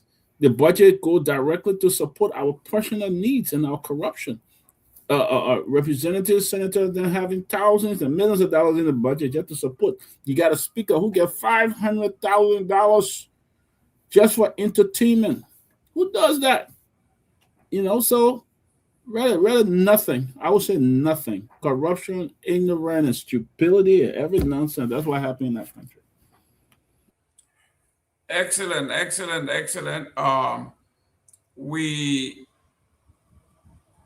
When we are talking about these things, they are not comfortable. We're not comfortable talking about the evils of our country. But listen, that's just what it is. If you are in our audience, if you're in government, if you are a regular person, and these areas that we name, health, education, finance, security, if you know of anything that have worked, I will advise you to please send it to us so we can talk about it. So it doesn't sound like we are here just beating up on the government, but we want our country to work. Now let's go to this topic here that caught my attention before we go to the Clawea thing. But Mr. David, like just really quickly, right? This is not rocket science. Mm-hmm. And I think this is part of why I keep saying the media plays a very big role in this. We have to understand, and we have to, this is where we draw the line. We must put a fork in the sand to say no more. We're not going to go into 2029 with this mess. We must take decisive actions today to deter anyone coming into 2029. Otherwise, come 2029, it will be the same conversation. And how do we do that? Our judicial system is a mess from the bottom up. You want to prosecute someone for causing your man, but you cannot prosecute someone for treason. What are we doing? So can we start with them? The answers are written on the wall. Are we going to open our eyes to actually see the writings on the wall, or we're going to pretend that we don't know what the solutions are? I mean, we have a country of bunch of educated people. Everyone who works in the government minimally has like a bachelor degree. Most of them have double masters. These are not illiterate people, but they act with impunity because there is no ramification. The justice system does not hold them responsible. Why is that? So can we dig deeper into that and dive into why our justice system is the way that it is? You will practice selective justice. This prosecutorial flip-flop, like what are we doing? Can we hold the justice system accountable? Can we dedicate like a time during our sessions to say we're going to hold this entity accountable? We do a deep dive into their incompetence and hold them accountable. Let them hold us in contempt. Hold on 1 minute. Let me welcome Tomalin Joe. We're coming to that. Find out, don't go anywhere, because after I introduce the chief here, we'll be talking about the justice system. $26.9 million that was identified by the audit that should be accounted for in the Senate. The Justice Department, the Minister of Justice have decided to drop the kids $26.9 million. That just the minister, we talk about it every time. You don't know about it. But you remember, Jerome, I think it was this very month in 2024, right? The president of the Republic of Liberia got up, probably had a good cassava gravy or whatever it was in his feelings, and announced he was going to audit the CBL, he was going to audit the EPS, and he was going to audit the NSA. You remember the furor that engendered? We were all celebrating, yay, yay, yay, yay, yay. And then somebody called him aside and pinched him, my man. You know, the NSA, the way your chopping can come from, you can't do that, you know. And he reversed himself. So I know you were passing it on to Chief Tomalin, and Chief welcome on set. But you know, I read what Tomalin posted at first, and then right underneath that, I read a reversal, and I was saying, this is GOL again in its true form, you know. But you know, back to you, Tomalin. It's good to have you on set, my brother. Tomalin George, yes. Welcome to the show. Yes, man. Everybody, it's good to be here, and thank you. Good to see you, Peabody, Fanta, Myean, Mr. Nagbe, Mr. Gayman, all our viewers and followers. And when you called me, I was just on the phone with Prophet Key's wife, so I left quickly. I was just on the phone with her when you called me just now. Yeah, Prophet Key is still in prison, and she'll come back there tomorrow to see him, I think. So, but besides that, I'm glad you brought the issue about the justice minister. You know, let me say this: every day on this show, what I do, I send our show to everybody that I have access to. The vice president, the president, Mr. Cummings, Mr. Ability. I send a show to everybody, even in government, the justice. And since today, I've been trying to get in touch with the justice minister. And he's, you know, somebody read your message, right? The blue team will tell you that they read your message. Yeah. And he seen my message, he seen my call, but apparently I sent him exactly what you guys are talking about. He has not responded. But again, it shows you that how they are undermining the justice system in the country. People are asking questions right after they requested a subpoena of the audit report against the Senate. If less than Myean, you have a Myean, Myean, pay attention. But in a few minutes, you requested to reverse it. You guys, we changed our action. I think Myean got the thing from the court where they sent. Yeah, they sent right away. They sent it and said, no, we're not requesting, we're not subpoenaing call for any subpoena anymore. You see, and so the question people asking, why the sudden reversal by the Justice Ministry after the fund that the Senate was in the red for $26 million? So they asking the question, why you immediately you ask for the subpoena, then you change your mind, and we're saying all the information we got. He has read it, but also to where I can tell you this: until you respond to the Liberian people, why you reverse that, why you making that reversal, will be on your knee every day. We'll put your picture up. You're the Attorney General for the country. You should be able to disagree with the executive branch, but it seems as though you are undermining the system. And what you did today, it undermines the case against even Samuel Pewee there. Let's be frank. If you are doing this, but you want to prosecute Samuel Pewee and others, you undermine that case too. So who will trust it? No, I'll talk to somebody, just some people got on the show. The person was a little bit afraid to go to the bureau for something they involved with the whole government, right?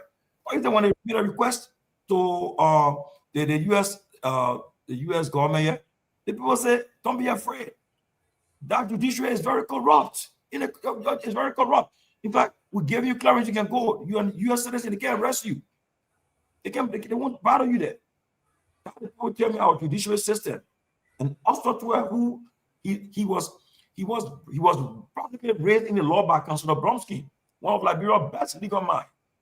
And today he's the Attorney General, and see what's happening in the country. It's not fair.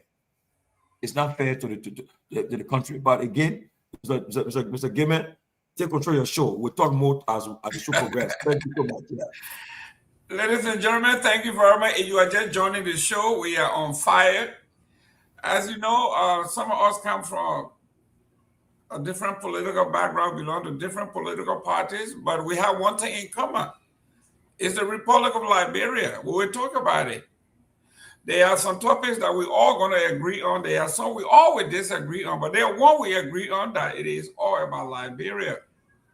Whether you like it or not, like when Dara Dillon was running his campaign, he said, "Are we talking?" And he made a song, Dara Dillon, we talking.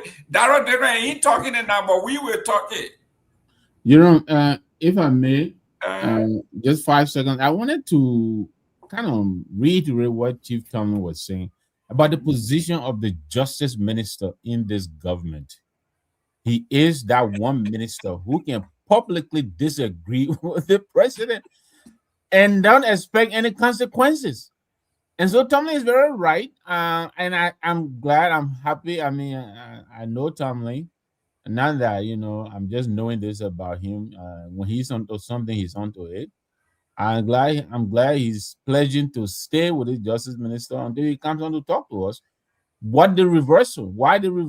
And in the Tomalin was talking about $26 million. From what I read, $26 million was just one of the occasions. There's several other occasions, $3 million here, where they overspending by $4 million. If you add all of that, it might go to almost to $50 million. I didn't have the chance to do the math. So he's right. How is it that they will publicly declare that they're going to audit the Senate? Something we've been proclaiming here forever. I was excited, and I was saying, oh my God, finally. And then I read that. So he needs to come back and tell us why the reversal. We need to know. The Liberian people need to know. Oh, Mr. Gayman, before you come in, we've been talking this thing here. We know the Justice Minister is inherently corrupt.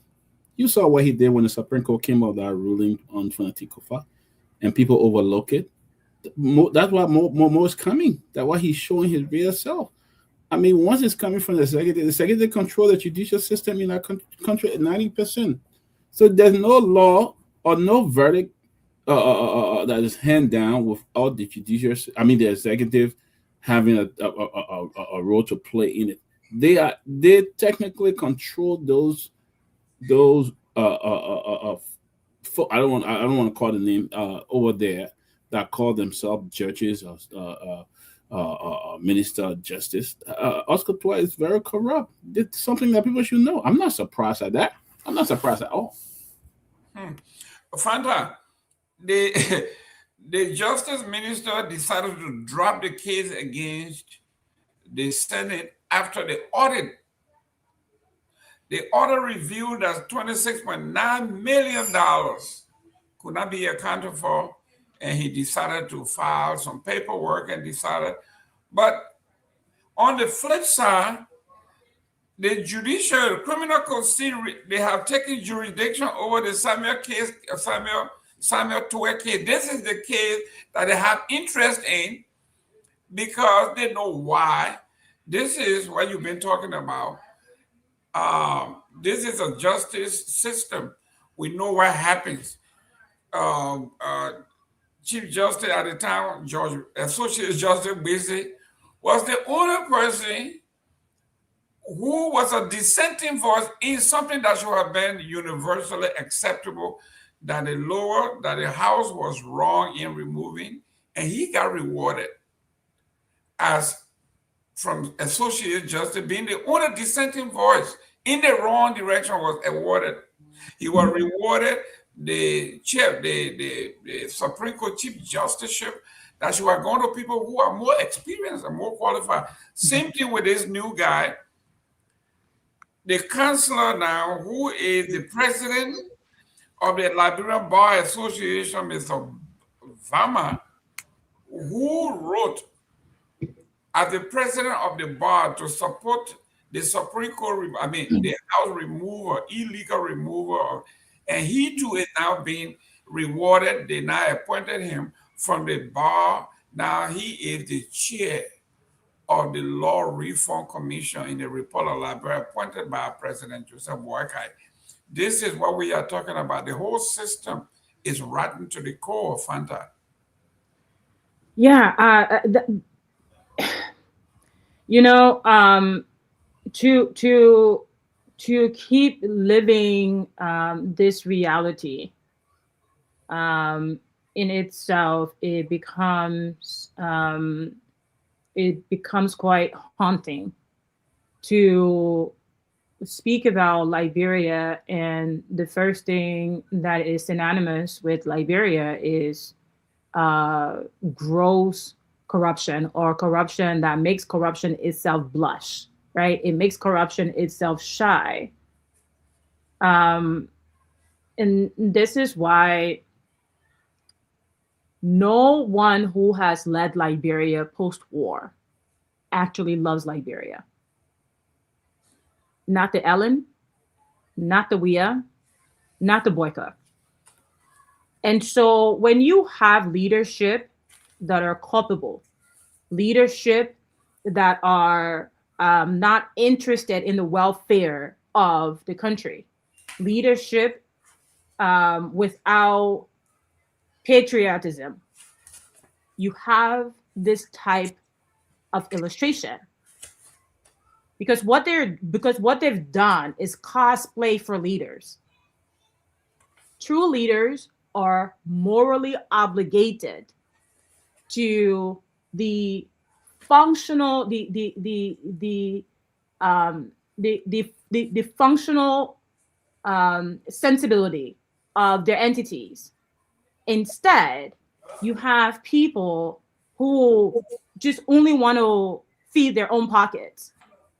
Boyka was sitting down in his house for like how many years after Ellen's turn? Couldn't even afford money for gas for his generator. You have people donating money to him just for his upkeep. And so he gets into power, he feels like he's won the lottery. He's not thinking as a president, he's thinking as a poor man who just came into the lottery. Wea was a very similar case, probably a little bit better off. And I have nothing against Wea. I think he's a fan favorite. He built a movement based on his popularity, not based on the love for Liberia. Ellen administration was about greed. And so we're seeing Ellen 2.0 in Boyka. And everyone around them are enablers. They enable them in their bad behavior. So it's a society. No one, not one of them, have stood out to say, because I pledge to the flag of Liberia to honor this nation in my position as a leader, I would not betray her. None of them. Because all of them are driven by financial interest. So until we have a strong president, until the executive level is strong, is formidable in his recovery of Liberia and reinstituting the dignity and honor that she deserves, we're not going to see the level of transformation that is expected. When you look at how other countries, because once again, I like to give examples because we think it's so impossible in Liberia and we think it's going to take a lot. It's not going to take a lot. It takes very little. It takes the will, the intentionality to actually do the right thing. When you look at Singapore, Singapore was poorer than Liberia. Singapore, in terms of natural resources, is nowhere near Liberia. But their leader took on the intention to transform Singapore and transform Singapore's economy, transform Singapore governance into what is a model governing entity today. I just mentioned Rwanda. And what they were able to do, the one thing that those countries have been able to do is institute an independent corruption body to rid out corruption. They empower them by paying them high salaries so that they didn't look for bribes. And they also empower them to ensure that justice supported whatever mandate came out of those independent bodies. But you just said the justice minister is corrupt. Who's the head of GSC? Is she also corrupt, or are they also corrupt? Are they taking bribes? Because if you have this type of whiplash, these type of discrepancies, inconsistencies with how we apply justice in what's supposed to be a functioning country, where do we start? Where do we start at accountability? So it comes to the people. The people have to understand that they are the only ones who can change Liberia from a state of decay that is in today to a state of any type of life. Otherwise, they stand to suffer, their children stand to suffer, and the future generation stands to suffer. Do not vote a leader just because he gave you 1 cup of rice and t-shirt. You have no one to blame but yourself. We really need a reckoning in Liberia. If it's protests that we need for 100 days, for 200 days straight, let's do that. Let's do something drastic. Let's do something disruptive. How long are we going to keep talking? For me, I'm very action oriented, which is why, I said that I was going to run. But I'm just one person. All Liberians should be very committed to ensuring that we don't go into 2029 with this nonsense. This is not making any sense for us. And then we want to stand on the world stage and pretend that getting a fake UN Council seat gives Liberia any type of credence. What is that? It's a charade. Ladies and gentlemen, if you are just joining us, share this show, send in your comments. We are on fire. Well, let's go to Dr. Peabody. We have here Criminal Code C, a resume operation or taking ownership of Tour. And look at Tour. They want him so bad that they just flipping him, flapping him from everywhere. They want to it. I don't care what you say, they want to it. They are leaving. We are talking about $26.9 million. They're leaving it. They're leaving all the money, leaving everything everywhere. But they are going, Tour has to be brought to justice according to that. Nobody else but Tour. Look, and that's why we continue to cry about the corrupt justice system of our country. Thing is, if Samuel Tour is not careful, he'll be the victim of the corrupt justice system we have in our country. Because what happened to the, let me just bring a comparison. What happened to the Capitol Hill arson trial? We saw the flaws, we saw the abuse of the law in that system. What happened? The whole jury all resigned. I mean, and all of that, they want to change the whole jury and all those kinds of stuff that happened in Liberia. So look, if I'm gonna be honest here, if I don't know whether anybody can get real justice in Liberia at this point, with the executive continually meddling in the judicial system there, it will be very difficult, because part of the convention now is what the executive wants, that they want this person to go to jail and let the person be convicted and go to jail. And that's what the judicial, the Judge Willie, all of them will try to see happen. So it's a real jungle justice system we see in that country. You know, I don't understand how people will go to law school and graduate and just compromise the entire profession like that because of money, whatever the executive tell them what to do. So, I mean, Liberia is becoming difficult to get real justice. And that's why we struggle to even have investors go into that country, because their money and other will not be safe. We saw what happened. I don't support Prophet Key insult on women. But see, Prophet Key sitting in jail today only because the Chief Justice said that they insulted his mom. Now you got cases here where the so-called Minister of Justice is withdrawing other subpoena or other thing and squashing it, but yet and still you have people who are going to jail because they use profanity. So I mean, Liberia is becoming a country now that to really apply justice, to really get fair justice, will be difficult. And I'm afraid that someday some of us could be in Liberia one day and face this corrupt jungle justice system that they have there. It's despicable. I mean, very, very despicable that our justice system, you cannot even apply the law on simple cases. So we can say, the Liberian people can say, yes, justice was done. Justice is done through the executive. Who the executive want to be arrested and go to jail? That the same thing that happened with Cloud We Are stuff today. The same thing going to happen, and they didn't be careful. They're trying to find a way to take that woman place from her, and didn't be careful. It's going to happen because it's who the executive want, and not how they do it. That's how they apply the law. It's not by the book. It's by the executive. Actually, Honorable Nagbe, there's it looks like there is an agreement in the opposition community, especially the CDC.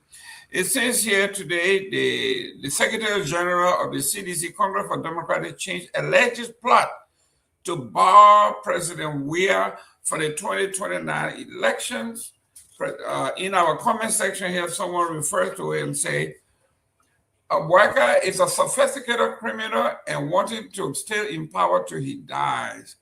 Waka's only major problem is President Weah because of his popularity. He believes only President Weah can kick him out of office. Therefore, he will do anything to get President Weah out of the race. And the Secretary General is alluding to this. The Secretary General of the Congress for Democratic Change, CDC, Jefferson Koji, has alleged that he described as grand conspiracy aimed at preventing President Weah, former President Weah, from contesting 2029 presidential elections.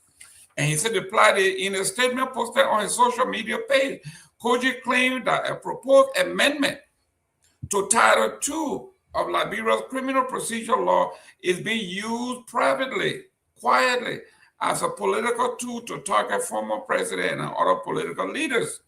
Koji described the proposed amendment reportedly introduced under the ban of anti-corruption reform as criminal and dangerous, alleging that it was submitted to the national legislature without public transparency. This is my first time even hearing that they are trying to amend such a law that they will have that kind of power to ban anybody they want from power. This is serious, Honorable Nagbe. Yeah, it sounds serious on the face of it. I don't know what the reliance is, like you are. I mean, I read about this when the former Secretary General and former Mayor of City of Monrovia raised this alarm. But I mean, they have the highest representation in the House. I believe the CDC does. So, what is he going to say about that? What are they doing? Are they going to do like they did when Kofa was being removed, where they all abandoned party's position and went after what my sister here just described as the motivation, the money motivating them. I mean, this is where they're supposed to use the party. They have a party machinery. I understand the CDC is pretty powerful. You should call your lawmakers and let them understand what is happening.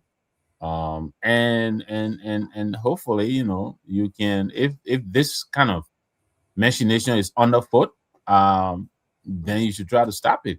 But I'm unaware of it. But let me say this, the lower courts, I've heard, and I think I've seen some level of corruption, but at least the Supreme Court to some extent, and I have to be careful here, not to fall prey to what Councillor Gongloe is calling the at least.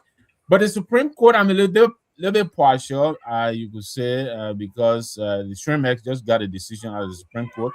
But let's go back to the removal of the Speaker. The Supreme Court was also very solid. Initially, I think they kind of, were uncertain and ambiguous.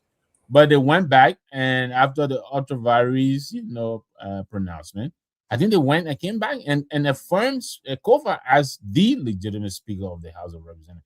So you can, I think we can give them some degree of pat on the back that they have come through. But yeah, the lower courts, there are lots of concerns about,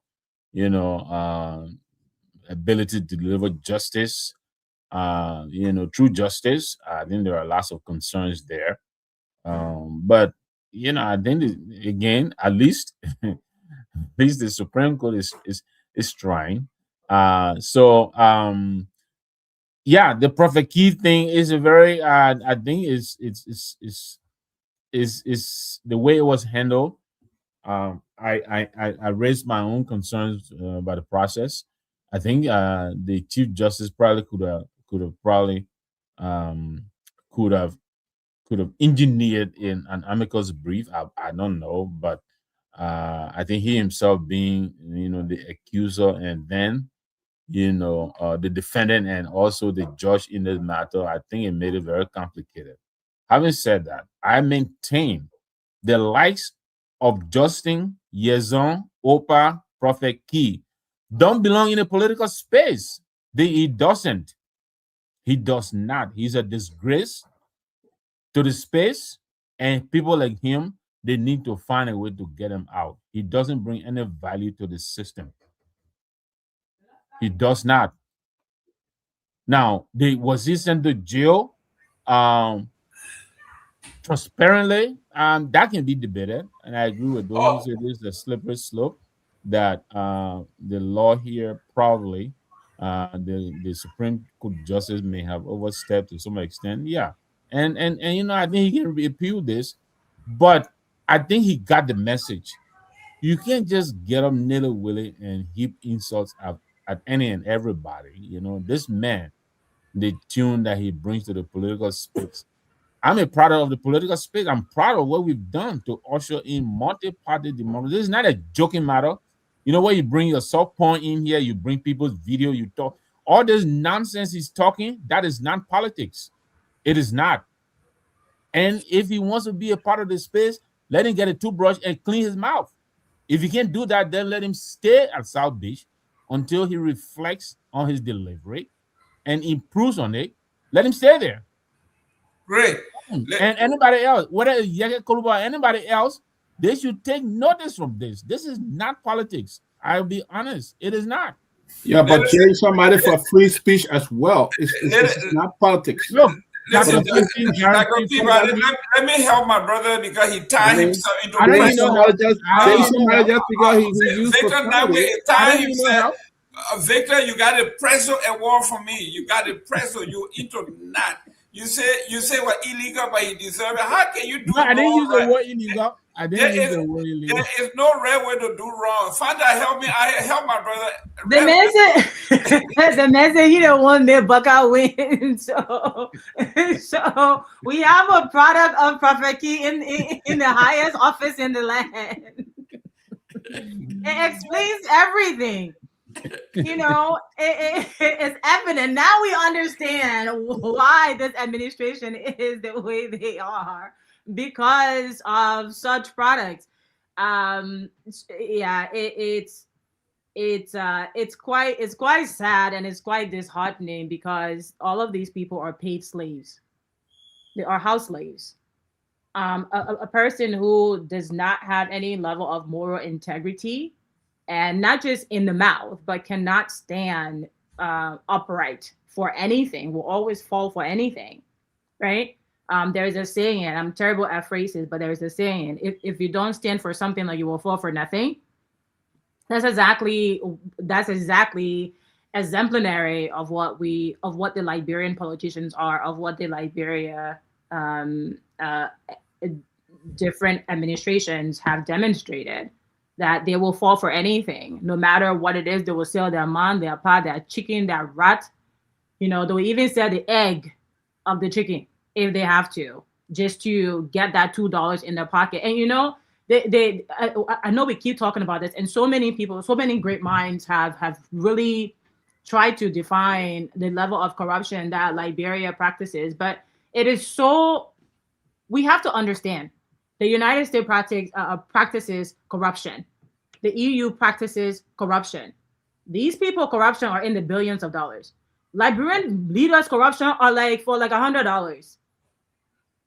You will sell your country for $100. Like you will sell your country for 2% royalty. When the concession you're signing is $1 billion concession, but you sell your country for like 2%. How?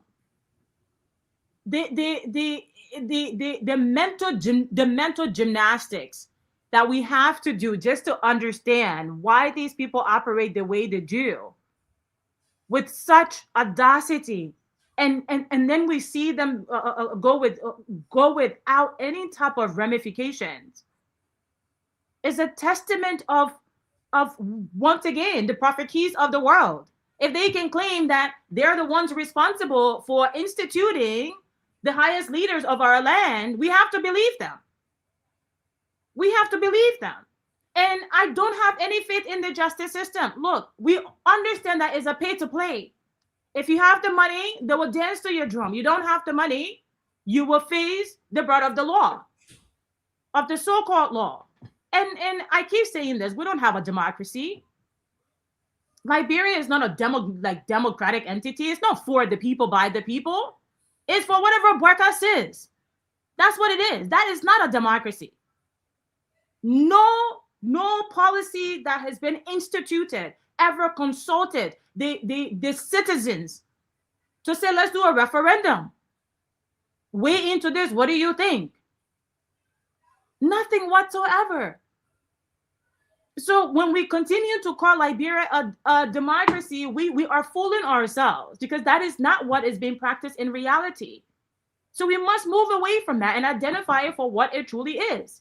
If Liberia wants to practice, like if we want to have kings and queens, then let's transition to that model, a monarchy. Let's do that. You know, let's have kings and King Bweka and queens. Let's have that. But let's not pretend that we have a democracy. Democracy as a system does not exist nowhere in the world. And I honestly think, although I absolutely believe he is where he is today, and he should absolutely stay there to pay for his crimes. The type of leadership that Charles Taylor demonstrated is probably what Liberia needs. A very strong leader that will come down with the hammer until we can get our minds in order. It seems like it seems that's what the Liberian people register to. When Chancellor said today, rest price is $10, everybody saw rest for like $10. Is that what we need? Is that what we need to course correct? A leader that can say today, if you commit corruption, you will spend your life in jail. Is that what we need? Perhaps that's what we need. Wow. Dr. Peabody, maybe we need to send an invitation. Or if you are in the legislature, I would love to have, Myean, if you have the time for our legislative reporter, if you can get him on the line, so we can talk about this proposed amendment to Title II of the Liberian Criminal Procedural Law that was introduced. We need some clarity on this.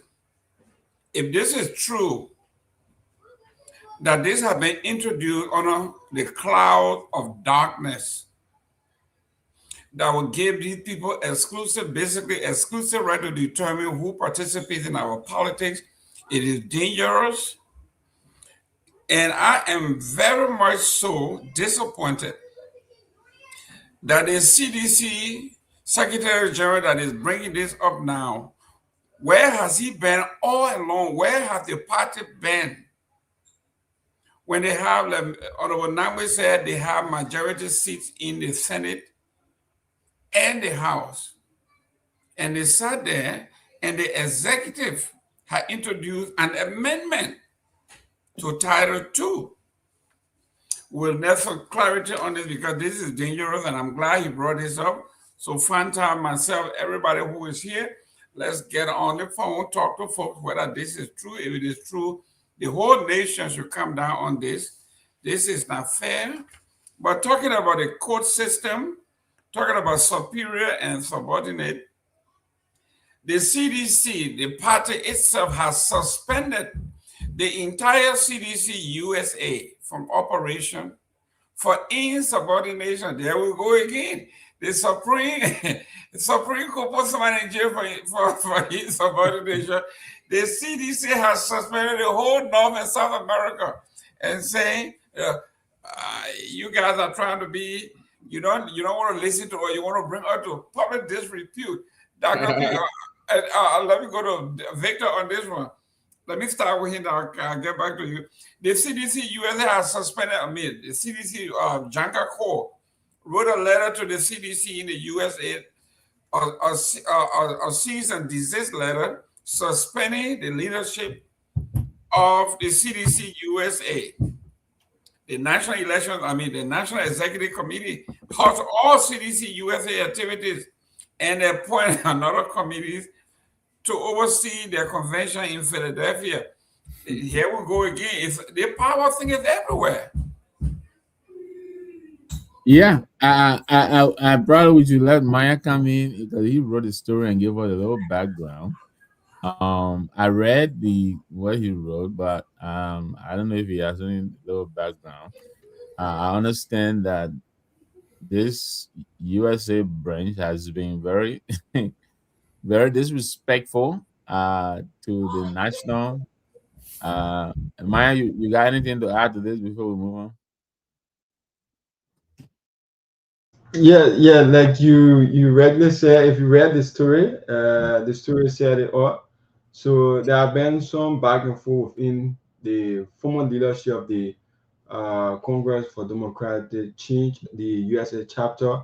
So as a result of that, the party in Liberia have turned over and then suspended the entire leadership, and then turned over the interim leadership to lead the party until they go for convention in July of this year, 2026.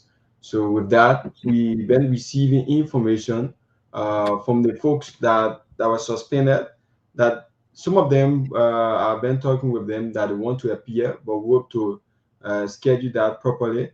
that they want to appear is like a political fight within the party, most especially the USA chapter. So because of that, the newly intern leadership that is placed there, there have been some fight with the suspended ones. So because of that, they are now going back and forth. So I think we will see more of these things as time goes back. But we wait to see whether we can plan it properly to bring them on, and then they can be able to tell us what exactly going on. But as it stands, the former chairman or the former president of the USA chapter, he's very, very angry with the decision that was made. So they are calling on the suspension of the chairman of CDC, Anthony Janga Ko, so that he can be able to, he should be suspended from the party, or else the party will not be able to have the face that they should be able to have comes 2029. So if they cannot suspend Anthony Janga Ko, they will not go anywhere. They will just see the party to be like some other parties that came in, and then at the end they went down the drain. So that's what I have for this.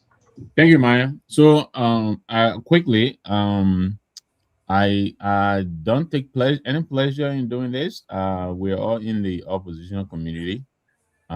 We suffer our own internal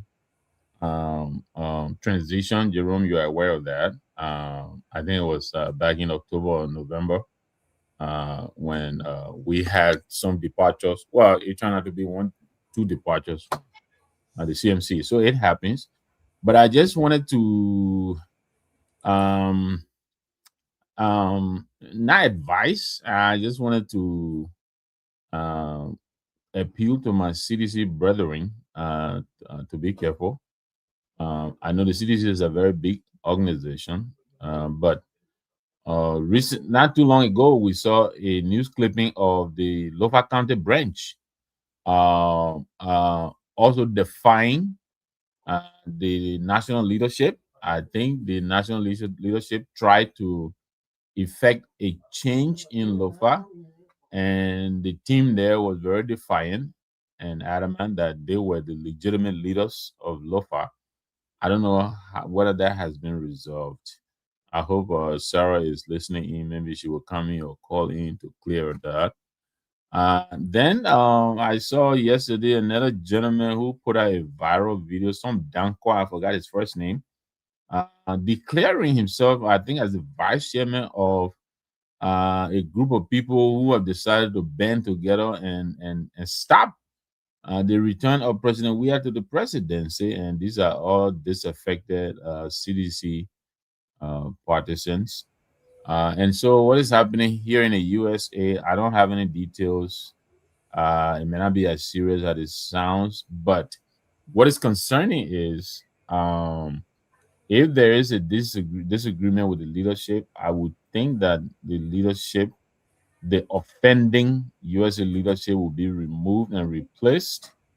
But they didn't do that, and they'll be running the USA activities from Monrovia until they go to the convention in July. To me, that portends a much bigger and deeper problem.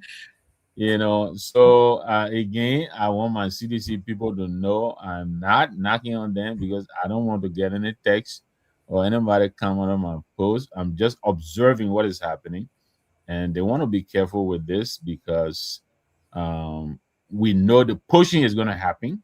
We saw Bagbala, he left the CDC, the national spokesman of the CDC, or national spokesman for the CDC campaign, left. And now he is, the centrist, and has finally ended up in the government. So they want to be careful with these things, as we all try to head towards 2029. Thank you. Great. Fanta, I know you are a student, not of political science, but you got a lot of knowledge about it. Let's talk about, I know you read The Prince. For those of us who are sociology but a political science school, I think you have read Prince. When we're talking about, it is basically the encyclopedia of power how to hold on to power, how to keep power, how to demolish the opposition. This is a sport of gladiators. This is not where you kind of play NAFO, man. And this is where we are. President Joseph Boakai, when he was running for president at the time, he said his primary objective, if he came to power, was to destroy the CDC as an opposition that he found to be obstacle in the way of the old order. And he has come to power, and you see basically the disintegration of the opposition, the main political party. Yesterday, you saw what happened in Grand Judicial County. They said close to $1 million have been spent in Grand Judicial County because Grand Judicial County is the strongest part of the country where CDC has about 90% of loyalty. So yesterday, you saw the group of folks calling themselves disenchanted people, saying they will destroy. They use the word of Joseph Boakai, we are here to destroy the CDC from within. So here we are. Joseph Boakai is doing what any leader would do, is to defeat the opposition and defeat them soundly. So if the opposition is not well read, if they are not prepared, and they are not planning, they are incapable, hey, you can't blame Omer Boakai. He's doing whatever incumbent would do. Why would you want to give the opposition oxygen to breathe? You suffocate them. Your take on Joseph Boakai's his strategy, which I support. Yeah, as a strategist, this is one of the nefarious strategy that I often try to stay away from, but will employ only very tactically. And clearly, he had an objective, and he has an objective that he is very much committed to. I think that the one thing that we have seen that has been consistent in his leadership style is to consolidate power, right, and to sustain power. And one of my favorite books is Sun Tzu, The Art of War. And the very concept of that is centered on achieving victory with minimal conflict. Subdue the enemy without fighting. And so we see that he's using leverage. He's using other mechanisms to stoke discord, division in the opposition. He's pinning them against one another, and you are seeing a level of fragmentation happen. I think that we haven't seen politically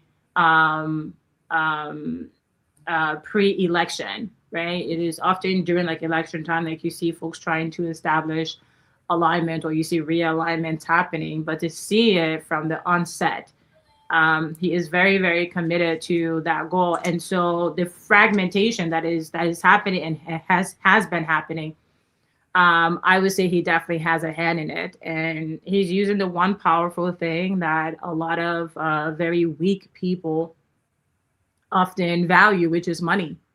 Because again, a lot of people are not interested in actually solving Liberia problems. They're interested in ascending to political positions. They're interested in filling their pockets. They're interested in building their walls even higher. So when you have people who are greedy, when you have people who are hungry to do whatever it takes, you're going to see that be very, very culpable. You're going to see them being easily compromised. And that is the strategy that he is employing. And it's sad.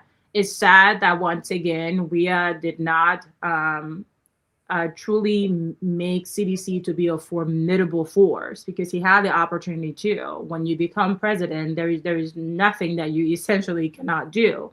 And I think that was a missed opportunity for the CDC. And so now what you're seeing is the intentional effort to destabilize the opposition. And CDC being one of the largest that stands, frankly, the best chance at assuming power in 2029, he's doing everything to dismantle the very fabric right in front of all of our eyes. So it is not strange, is often the easiest thing that can be deployed. Let's use money. And they have a lot of it. So that's exactly what's happening. Well, let me go. I'm going to come back to this topic because Tomalin, George, this is something that this is your investment. This is something that you were there, you birthed this political party, and there were a lot of things that went wrong, and now the party is being dismantled piece by piece. It was pillar number one in the arrest agenda. Like I said it, he said, I am going. He said, CDC, I would demolish CDC, I would destroy CDC. CDC will not be the CDC that you know, and we have seen it right before. But before you get to that, Chief, let me go to our legislative reporter here, Anthony Dunn.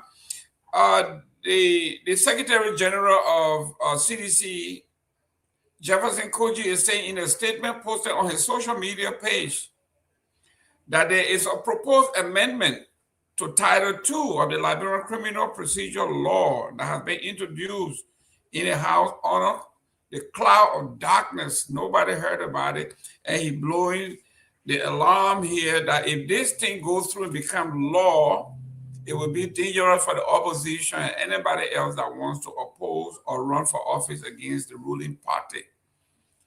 Any idea on this?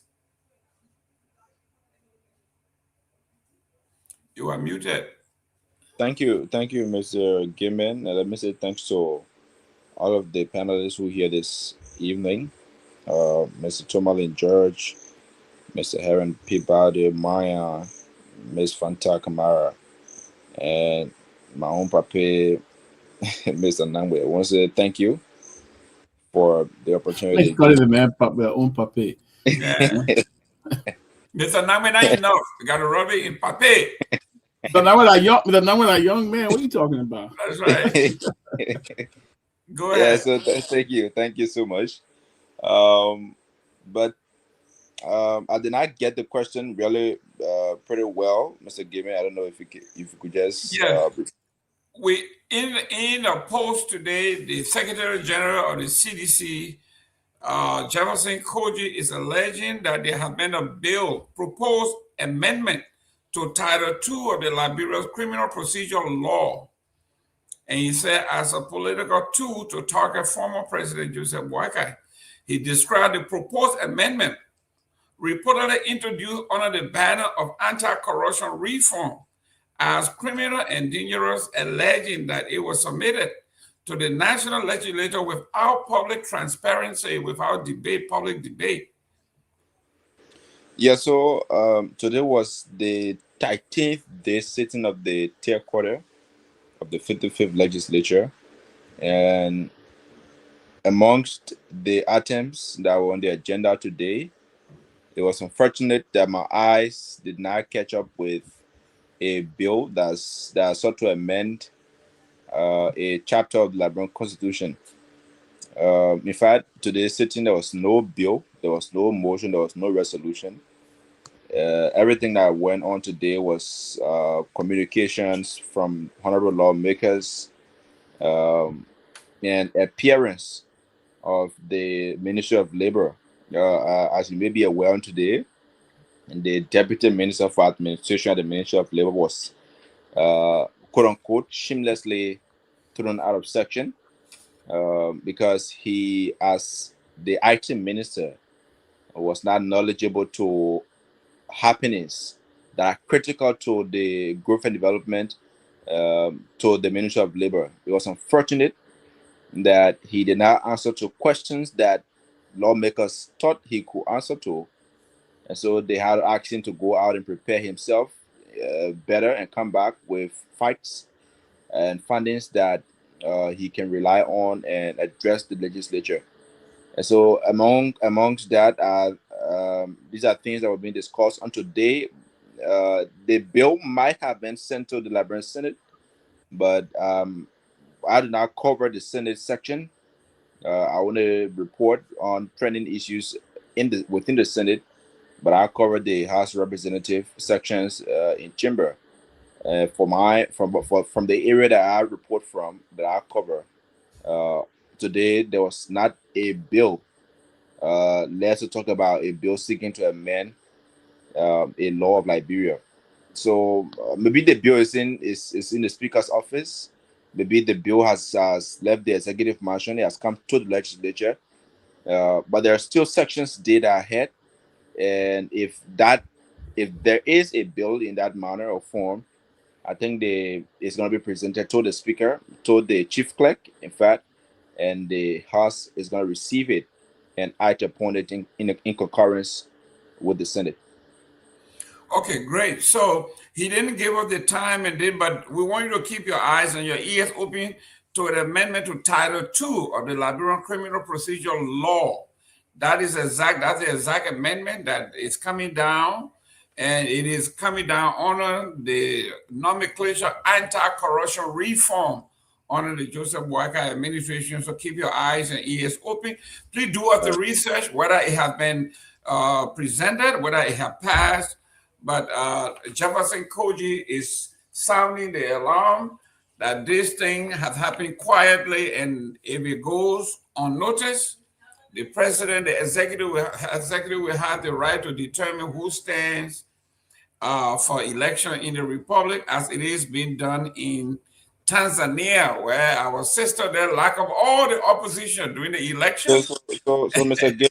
Gayman, for the legislature, anything that seeks to have an effect on the Constitution, on the law of Liberia, it passes through the legislature, because the legislature is the first branch of government, and they have the third most powerful person in the country, and they also have the second most powerful person in the country that presides over the Liberian Senate. And so if there is an act to amend certain part of the Constitution that talks about reform, I think it's not going to be in hiding. The president does not have the power to veto an amendment of the Liberian law. So it has to pass through the rank and file of the legislature. Lawmakers have to review that amendment. It has to be sent to committee rooms for revision. Plenary has to discuss it. There will be a time, if the bill comes before the floor, there will be a time that lawmakers will be given the opportunity to give their personal opinion on said bill. So it's not just going to be a bill that if and only if that bill has been drafted by the executive, it's not going to be a bill that is just going to be passed overnight. The country is going to be informed. We're going to be live there in the chamber when the lawmakers are arguing over that bill, the significance, the effect, the importance. And so I'm quite sure that the bill might have been drafted, but it has not been presented to the legislature. Even if it is presented to the legislature, the Speaker does not have the power by himself to pass an act forward to the Senate for concurrence and enter into law, and that make it a law for the Constitution. That's not how the legislature runs. The legislature runs through plenary. Plenary makes the decision. So the Speaker is not even powerful than the plenary. The plenary is the most powerful body within the legislature. So the Speaker works in accordance and in line with plenary. So when the bill comes to the legislature, trust me, we're going to be there and we're going to provide you credible updates about the unfoldings there. I got a call here. Your name and where you calling from?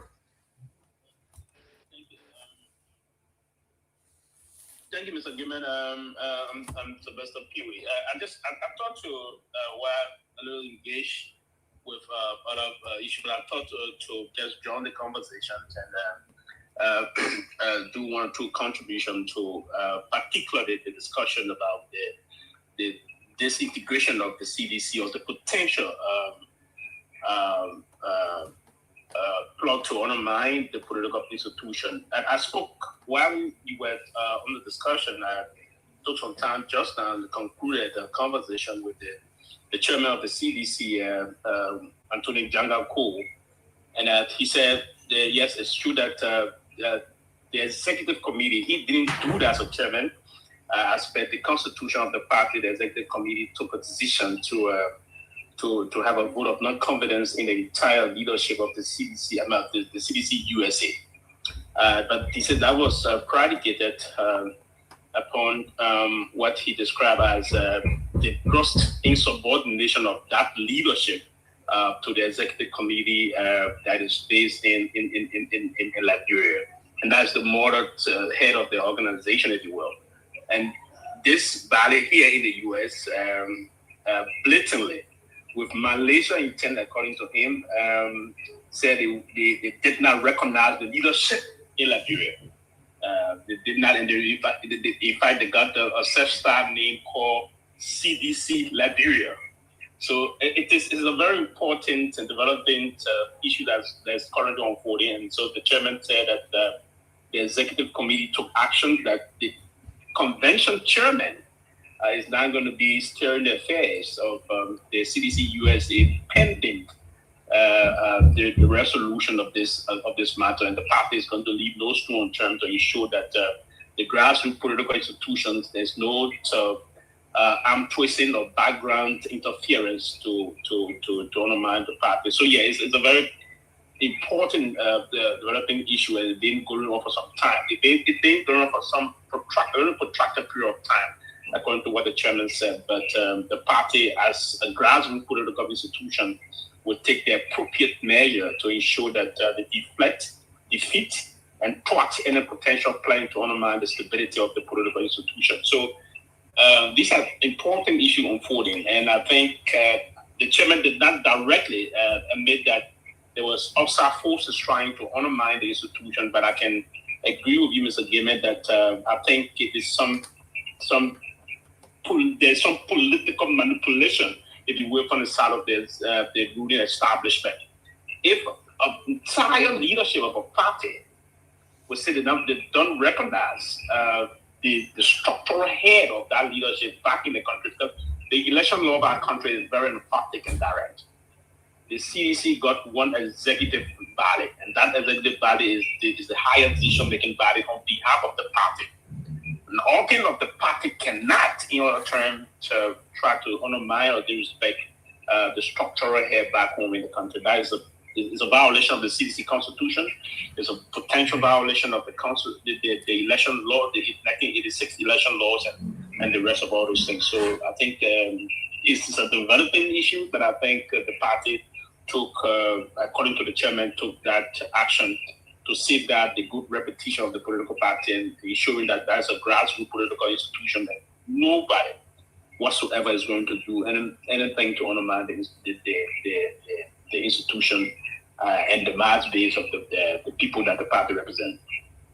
Oh, real quick before you go, a while ago we used to see Councillor Jangal-Cole acting chair of the CDC, but lately we've been seeing now chairman proper CDC. What the Constitution say how that work? Do they go to convention? Is he elected, or he can promote himself from acting to chair proper? So unfortunately, I'm not a partisan of the CDC, and I'm not. But again, as a political pundit myself, and understanding the necessary political procedure you have in terms of the party executive committee and the constitution of the party, because as a constitutionalist myself, we believe that the party do have a structure, and we have to adhere to the tendency of the structure of the party. That is the constitution of the institution. So it is clear. The executive committee do have the powers to mandate him to act as chairman or to play the role as chairman pending. And so probably there should be some confusion here, Mr. Gayman. Probably he may have inadvertently, and let me repeat, inadvertently left out that acting chairman, but for now he was not duly elected in an open convention. So, but he stayed the chairman because that was the mandation from the executive committee. So the executive committee do those things. But you can ask one of the, I think he's still, I'm told he's still a CDC and he just left or something like that.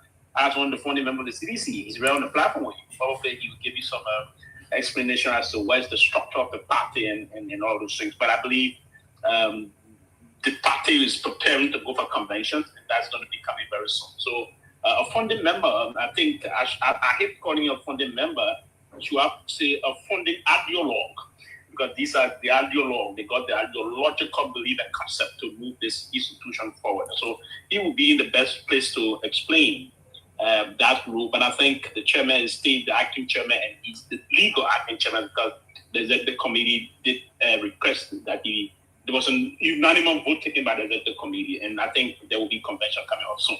But to the fact that he said they're going to do everything to protect the integrity of the institution. There's a grassroots political party, and the party I sympathized with the party before, so I do have some level of deep understanding of their Magna Carta, right? Though not a member of the institution, but I fully do respect the party and the way the party do handle some revolutionary political business, if you will. Excellent. He stayed the chairman. I don't know but I can assure you they will be going to convention very soon, so that they will legitimize everybody in terms of preparing for before the end of this year. Sometime there should be conventions. Thank you very much. Chief, stay on the line real quick here. Tomalin, Mr. George. Yeah. Even I had an issue with the Jungle Code going from acting chair to chair without a convention, without knowledge of whether election was held. Could that be the reason why the folks in the United States are saying, listen, if you promote yourself to chair proper without election, then we will not recognize you? You think the whole thing could come from that too as well? Well, honestly, what I do know is that there have been problems in CDC USA for a long time. It's an ongoing problem. In fact, that's why they have an interim leadership. They should have a convention, and then they couldn't have the convention because there were a lot of infighting going on. And I talked to both sides, and they've been ongoing. The National Executive Committee tried to intervene, and it didn't work. So they have been going for a long time, and to the point where they reached to this point where the National Executive Committee had not take a decision to suspend up the both sides and then work as directly with the convention committee headed by Reverend Myean, Solomon Myean. I think he's the guy who is head of the election. The convention of June 2026. So they have been ongoing fight in his body, in his group. And like somebody said earlier, and I've been warning that the UP will do everything to infiltrate CDC and dismantle it and do all kinds of stuff if they're not careful. If you notice, one of CDC's stronghold in the county of Grand Gita, you see what's happening there. People are there resigning, and the UP have sent foot soldiers there. And they are there, So they got to be very mindful of what's going on, because UP is determined to just dismantle and just cause confusion. But it's good that Chairman Jangako and the NEC have taken hold seats of this matter. Is he chairman or acting chairman? Well, they call him. I know he was appointed acting chairman. Now they refer to him as national chairman. Whenever I see release, I see national chairman. But so that's how they refer to him. But I know he was. Yes, go ahead. Yeah, I was just on the phone again with Chairman Cole. So yes, so he's the chairman, not acting chairman. So the constitution of the CDC is clear that they do have what they call the extendency clause. So the fact that he was the vice chair for political affairs and then governmental affairs also. So in terms of the extendency clause, when the chairman resigned, so he had to take over. So that is not, he was not appointed, so he just had to move forward. So he indeed is, until the next convention, he is the appropriate chairman, not acting chairman, because he went to the chairmanship via the ascendancy clause. So if that was the law that, for instance, if the president dies or the president is incapacitated, you are president. You know, you will never become acting president before you become president. So how is that possible? He was not, that was definitely a mistake. He was not acting president in other things. As per the ascendancy clause, he immediately moved on. When the chairman is not there, he immediately moved on to be the chairman. So it's like our constitution. If the president is incapacitated, the vice president will be immediately sworn in as the president, and that will not constitute a term. If you are to be, then he will just be ending the unexpired term of the former president also. But for the party do have a structural constitution. The fact that the chairman resigned, Chairman Mwamba resigned, the vice chair for, I think, governmental and inter-party affairs immediately assumed the responsibility as chairman pending the next general convention. And that convention, because there was a change of the constitution, to the next convention is going to be 2028. I would say this year, but it's going to be 2028, the next convention. Thank you very much. Let me go to our own, we're progressive here. Victor, there seems to, if this my confusion within the party itself, because I know I think Mr. Tomalin George alluded to this. He saw what I saw, as all his communication went out for almost a year as acting chair. If the Constitution or the Magna Carta says he ascends automatically to being chair, then why did he serve and the communications, the letterhead said acting chair for almost a year? Yeah, that is a little confusing, but like Sylvester is explaining, I think the initial nomenclature was just, I think, a mistake. I think from what he's saying, based on the ascendancy clause, I think he automatically became, I don't know the mechanism in the CDC, maybe he had to be formally rating, I don't know. But yeah, I think based on what he's explaining, I think he automatically becomes the chair. Then the question is, has he been replaced? But you struck a nerve there. The disaffection in the USA is concerning. Tomalin alluded to that as well, that it has been a long-standing, festering problem. I'm surprised that they haven't been able to resolve it, because these things, when they're left festering for such a long time, they don't easily go away by themselves on their own. They have to be resolved to the extent that this group had began, carving out a whole entity all by themselves, calling themselves USA Liberia. I think that's very concerning. Again, I hope they deal with it, but it sounds like it's become intractable. We don't want the CDC to disintegrate because they occupy a very, very big space in the opposition community. So, what did you, excuse me, Mr. What did you say? I said Mr. Nagbe seems to be happy for that. Happy for what?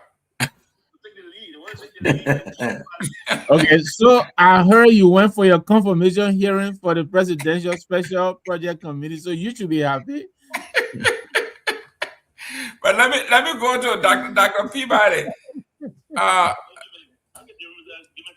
Okay, let me go to Dr. Peabody. But thank you for the clarification, Sylvester. That was very helpful. Dr. Peabody, let's go to the leadership stuff here. If the politics, like I said, is an ocean full of fester with sharks. If you see blood, if the shark sees blood, what do you think a shark does when you see blood? Go ahead. What is the politics now? We talk about the wrangling, the unsettling, the confusion, nomenclature, this and that. And you have someone like Omen that comes from the old school, from the true Peabody old school, where the primary objective of the incumbent is to demolish the opposition. Talk to me about where you were Joseph Boakai. But what we see here is, and I tend to have to believe there is on the grind fools that is working on those things. We saw how the CMC was dismantled by the same thing.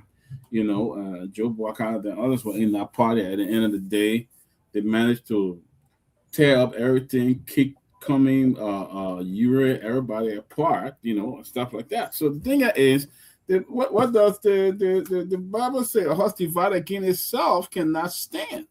And what we're seeing here now is a lot of division that is taking place within the CDC.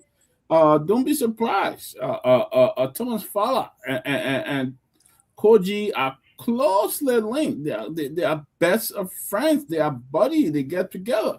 You don't know what may be happening. We saw the departure of Thomas Fowler. We saw the departure of Sir Joseph. We saw other things going on. So what we're seeing here now, they need some kind of leadership. They need somebody that will come in, that will take control of the situation rather than trying to lay on one side or take side. You need control right here, and we're not seeing it. I think the standard bearer now need to call a meeting and sit down with people and see how something can be done. But what you're seeing here, you're seeing that everything flying apart, all the leaves and everything just flying apart like that. So, and the USA group is one of the stronger base here. So if you fight or if you don't bring them together, you could also divide that. And what Joseph Boycott would do, he will swallow it. They got enough money to put up there and buy people and bring people on the side. So that's some of the strategy that they can use already. They already started using that strategy. So you better try to put them together. But what it seems like is everybody out of control now. So you need somebody to come back in who will really try to bring them together. If they're not, in the next few years to come, CDC will be a struggling party. They need to do something as soon as possible. Let me welcome Prince Wabula. He said, I'm watching you from Foya Center, Lofa County. Joseph Wagga got some nephews here. They're watching. Let me go to Mr. Gayman, why you recognizing? Let me also announce he extended. As I said, we share the show. Mr. Cummings say he want to say thanks to you guys for the show, and he watching the show, and he want to say thanks that we take our time to come every day to watch the show, to do this show. He say thanks to the panelists, and so he's watching from where he is. So I want to say recognize him at least. Thank you, Honorable Cummings. Thank you very much for tuning in. And I'm glad he tuned into this particular segment because this is about the opposition. And like Dr. Peabody said, this is the strategy they used during the CPP term. They came in, they infiltrated the CPP, they took leadership, and then they dismantled the CPP. So we have seen this movie before. Fanta, so here we are. We have the dismantling of the opposition as pillar number one, because we can quote the president himself, he said it. And 2-3 weeks ago, I was listening to Thomas Fowler in a conversation on one of the shows. He says, in our tradition, your own is your own.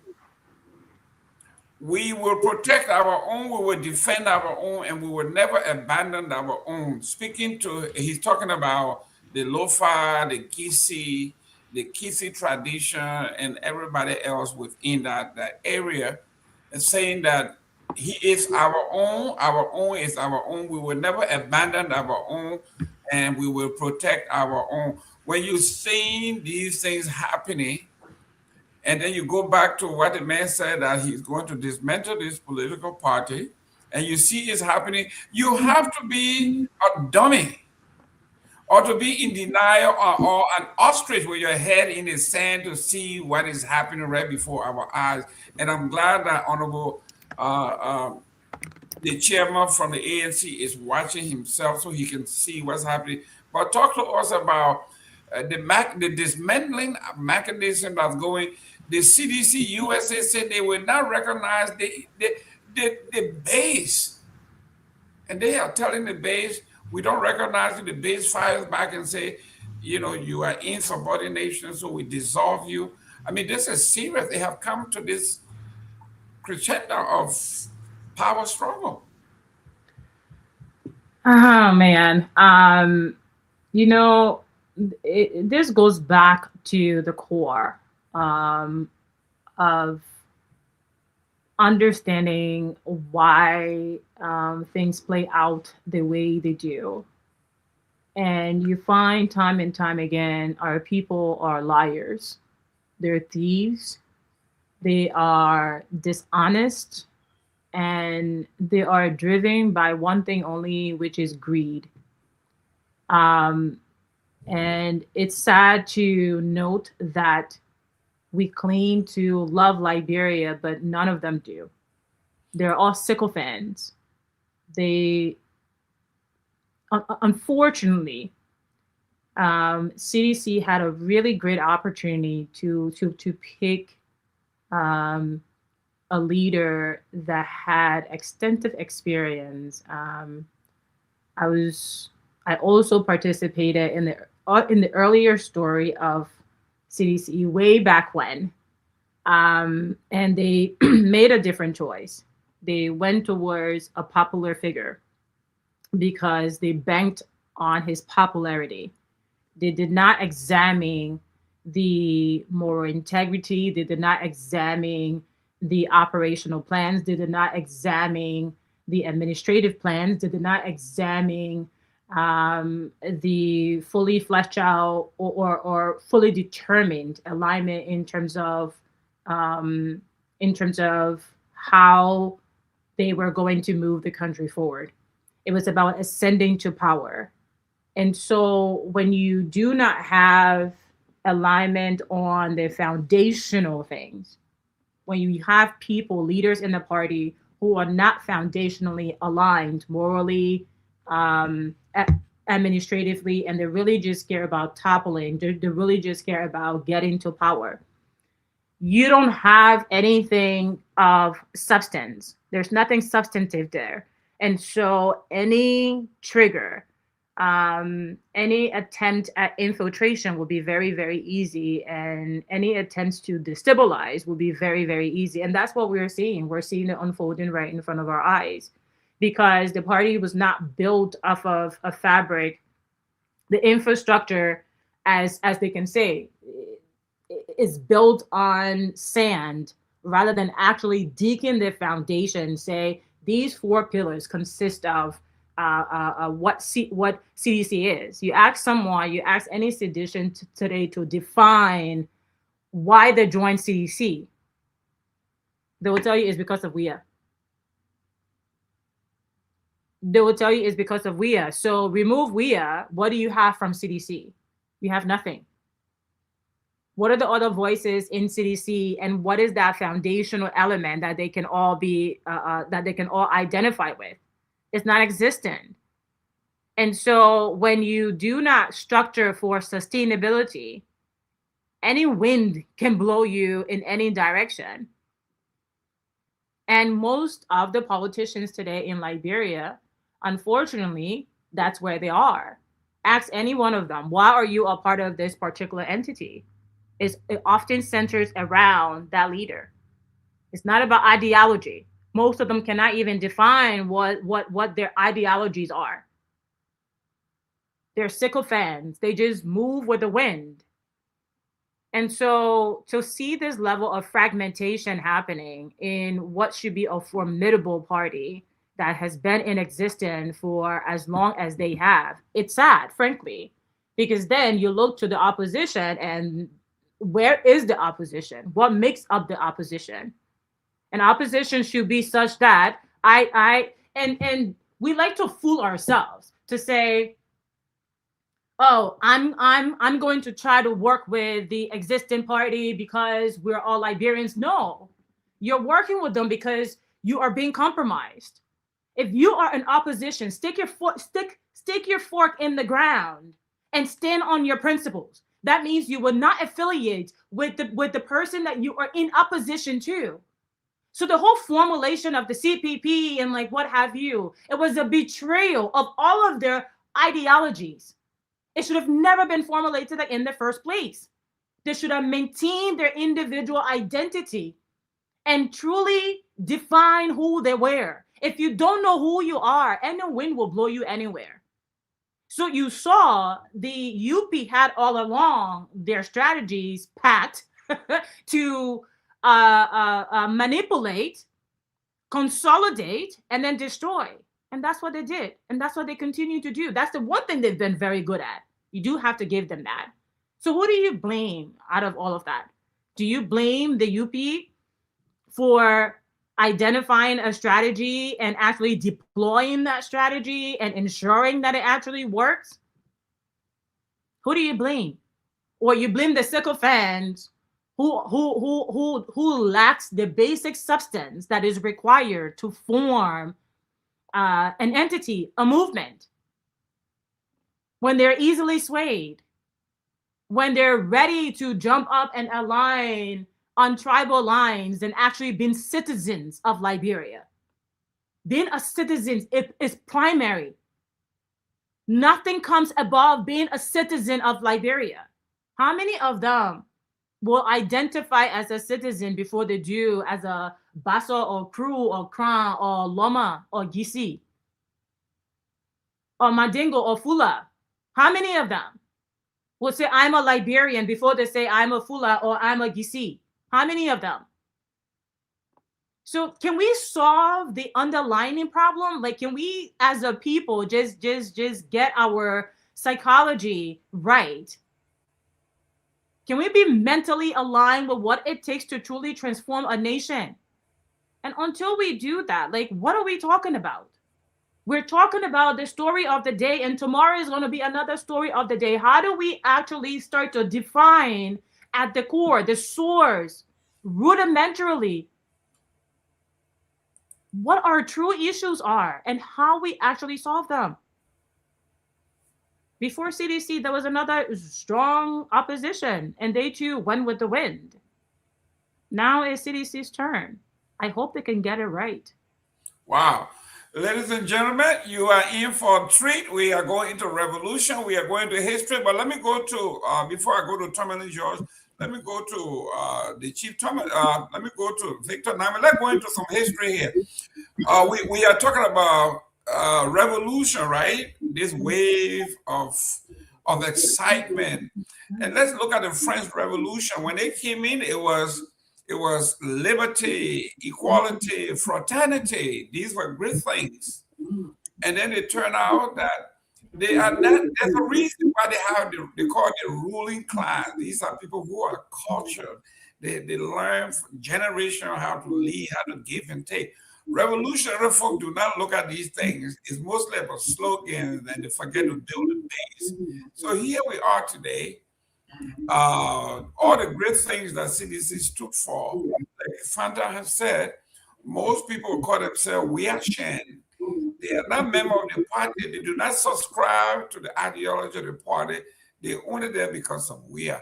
But when you take Myean away, it's an empty bag. It cannot stand. Isn't this what we are seeing here? Yeah, some of that.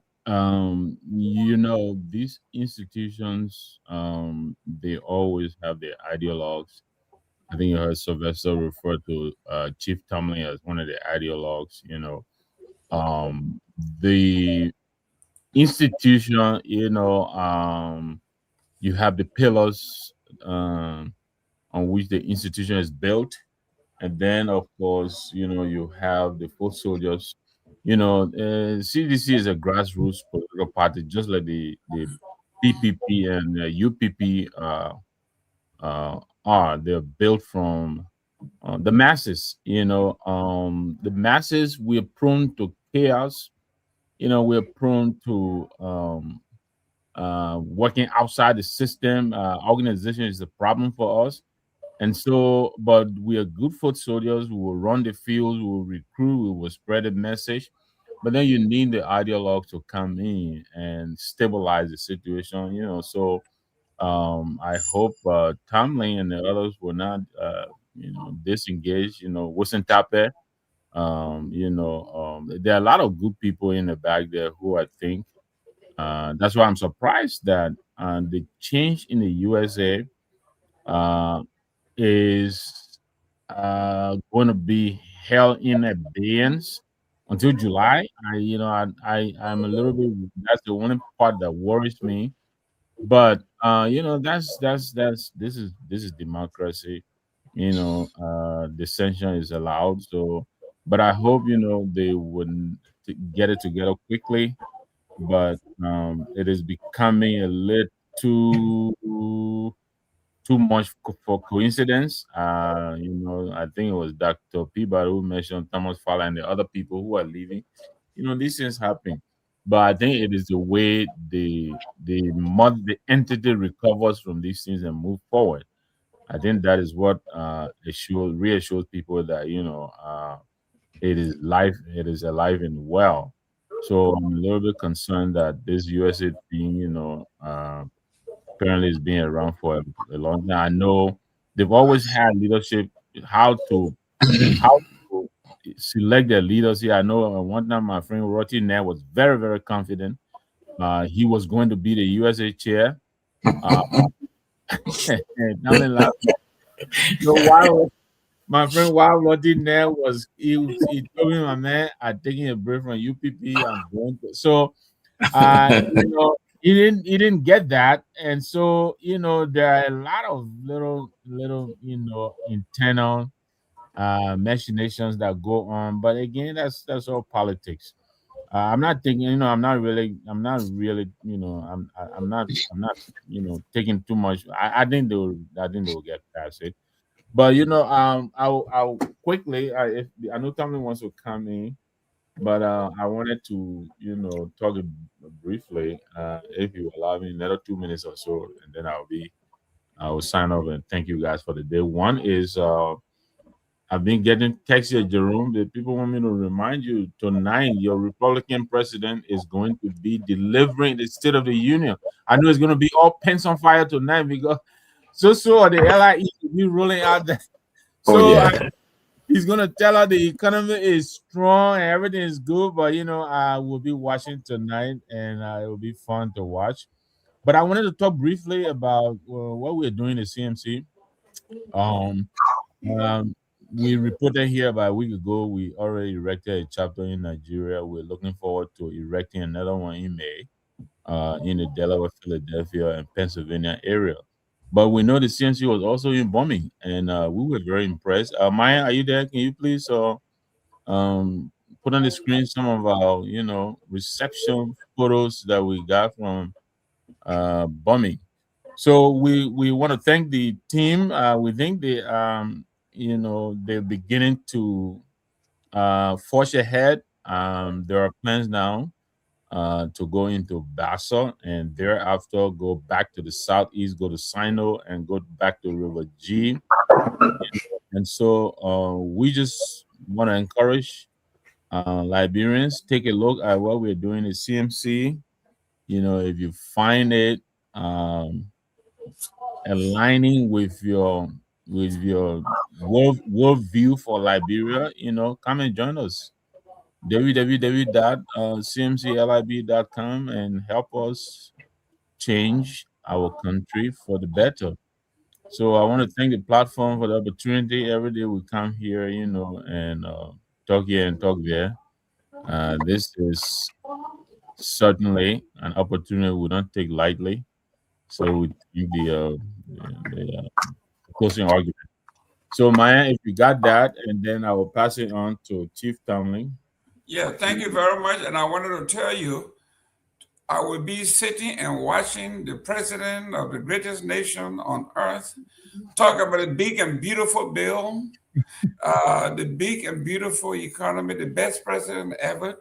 We're going to talk about this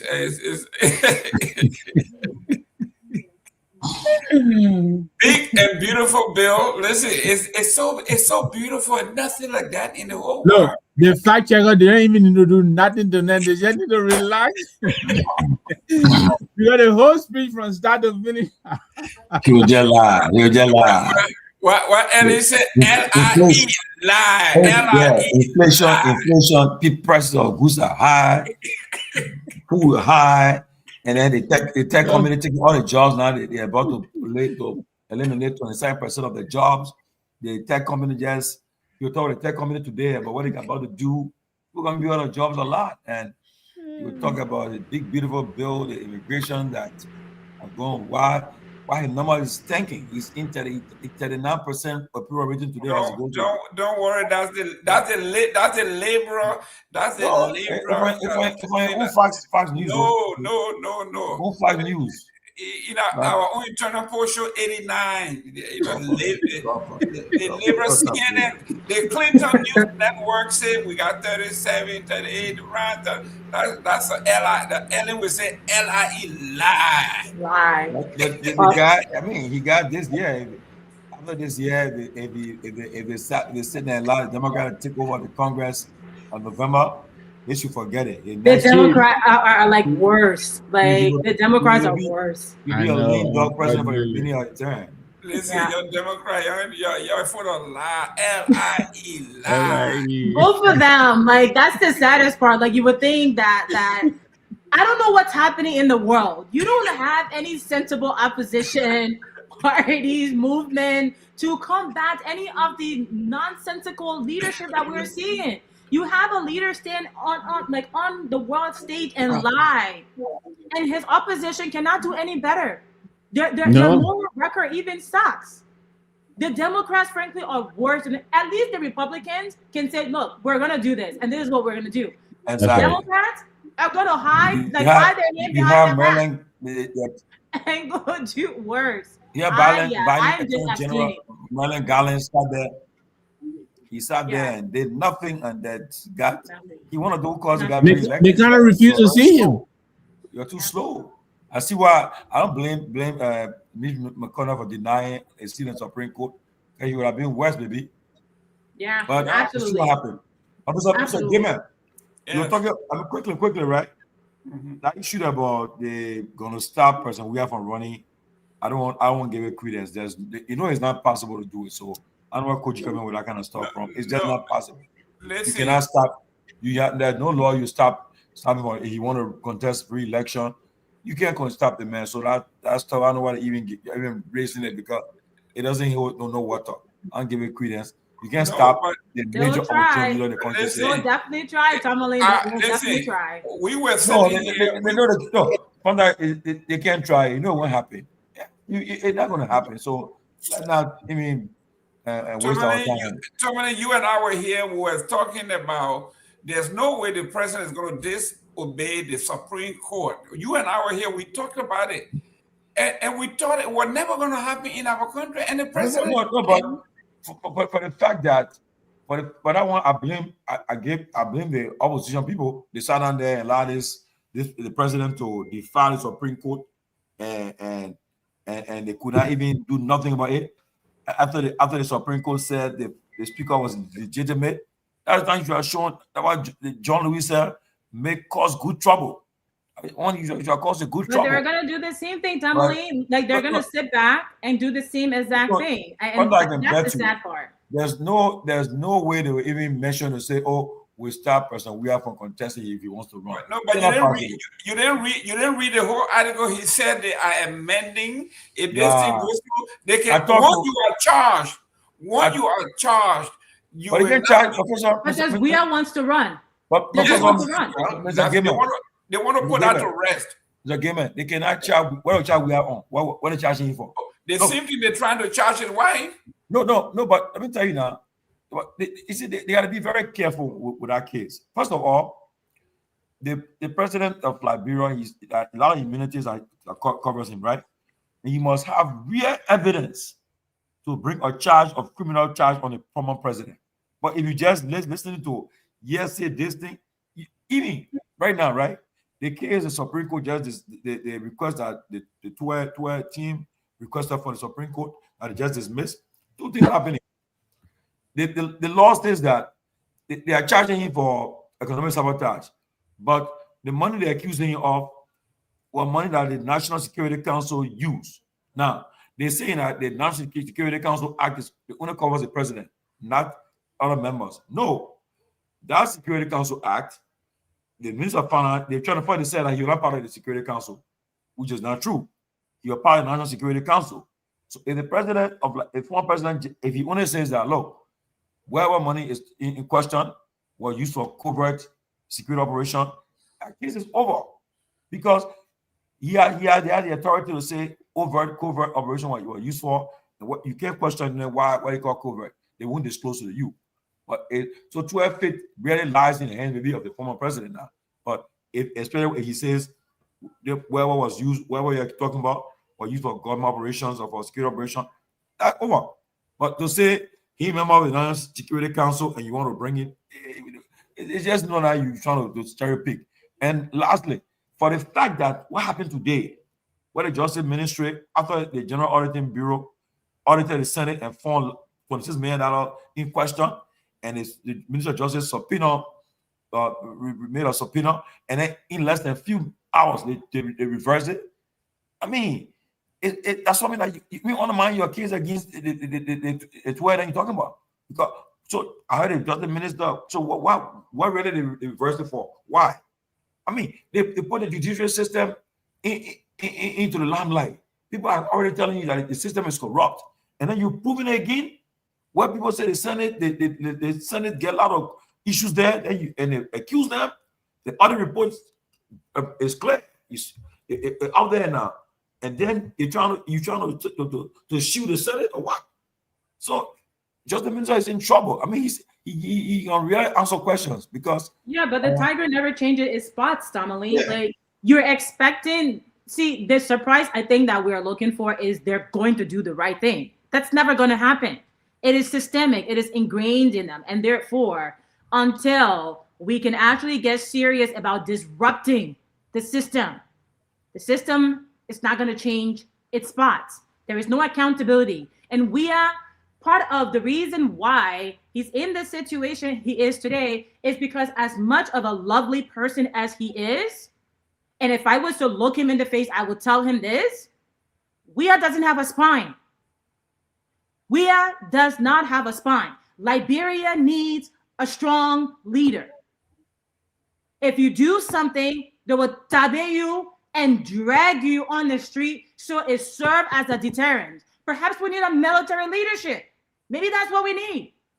Because all of these politicians over the last 20 years, what have we seen? What progress has Liberia made? None. It's been diplomatic this, republic this, let's just talk about it. How long are we going to continue to talk when this generation is getting old and all they have known in their entire existence is nothing but destituteness and poverty? When are they going to get a chance to be revived? When are they going to see that in their lifetime? When they're gray, they will still be talking? We need a revolution in Liberia. We need to disrupt the system, and we need to see leadership that has spine. You're bringing sense to the discourse now. That's I like it. Yeah. Robert Garguah, welcome to the show. Disrupt the system. Robert Garguah, welcome to the show. We need to disrupt it. I do have to run, but I just wanted to say that. We need a military leader. We need a leader with a spine. And look, democracy doesn't work for every nation. Maybe what Liberia needs right now is not a democracy because it's fake and gay anyways. It's fake. We don't have a democracy. So we need to buckle up and disrupt everything that we know is normal because it's not. It's fake. Have a good evening. Thank you very much for your time. We'll see you tomorrow. We're gonna continue this tomorrow. Thank you. I like that queen. The queen kind of waved there. Yeah, you see, that's the queen. That's how she waved. You see, the woman know what she's doing. That's right. We don't that kind of thing there. We don't do it. That's the bastard way of doing it. You gotta do it like the way the queen. Thank you very much. We'll see you tomorrow. I too thank you guys. I think Maya is probably struggling with my clip. Robert, welcome. But yeah, I'm also signing off. But thank you guys very much. Thank you. Chief, see you tomorrow. Robert, welcome to the show. Thank you, sir. Been following. Great show so far. Well, since you've been following, you have a choice to pick either one of the topics. But the one I want you to, I keep saying this when I left the CDC. And I will keep saying it until maybe we are and I won't put my life on it. CDC has a loafer issue, and I'm going to say this. I follow you still. Just give me 1 minute. Go ahead. Okay. Joseph Boakai, when he was or candidate, he said his primary objective was and still is to dismantle CDC. And we are seeing it is cash violence, is tribal connections, strategically placed within the CDC. The top 14 positions of the CDC, 12 of the 14 goes to Lofa, people that consider themselves uncle to this man, will not offend him, will not do anything to disrupt that tribal lineage. Last week you heard Thomas Fala say, in our tradition and our culture, our own is our own. We will support Joseph Boakai. We will defend his legacy. He is one of us. And then people are wondering, how come the likes of Barbara, Kanyo Barbara is given a plum job to leave? We saw what happened in Grand Gita yesterday. The gentleman said, I have left the CDC and I'm going to destroy the CDC. We heard that Unity Party now have put so much money into Grand Gita because the numbers is showing of the 15 county, Grand Gita is the only county that continuously getting CDC 92%, the highest rating, not even in Georgia's own hometown, home county of Grand Cru. So you can see this now, unless your head is buried in the sand. If you don't understand what is happening here, then there's something intrinsically wrong with you. Talk to us later. The gentleman that wrote this thing, the letter supporting Joseph Boakai, even the president of the Bar Association said that even though the president may have disobeyed the Supreme Court, he backed the president. Today, the president has appointed him. It says here, Vama resigned as Liberia National Bar Association president to lead a law reform commission. And he cites national duty under Joseph Boakai. He said for him, it's a national duty. It's a loaded word. This is another young man from Lofa.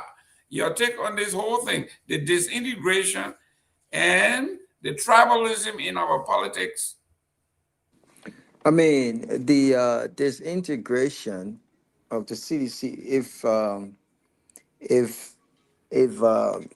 Joseph Boakai, if this is part of his plan to dismantle, to eliminate the CDC, then Jerome, I think we're over 2 years into this administration.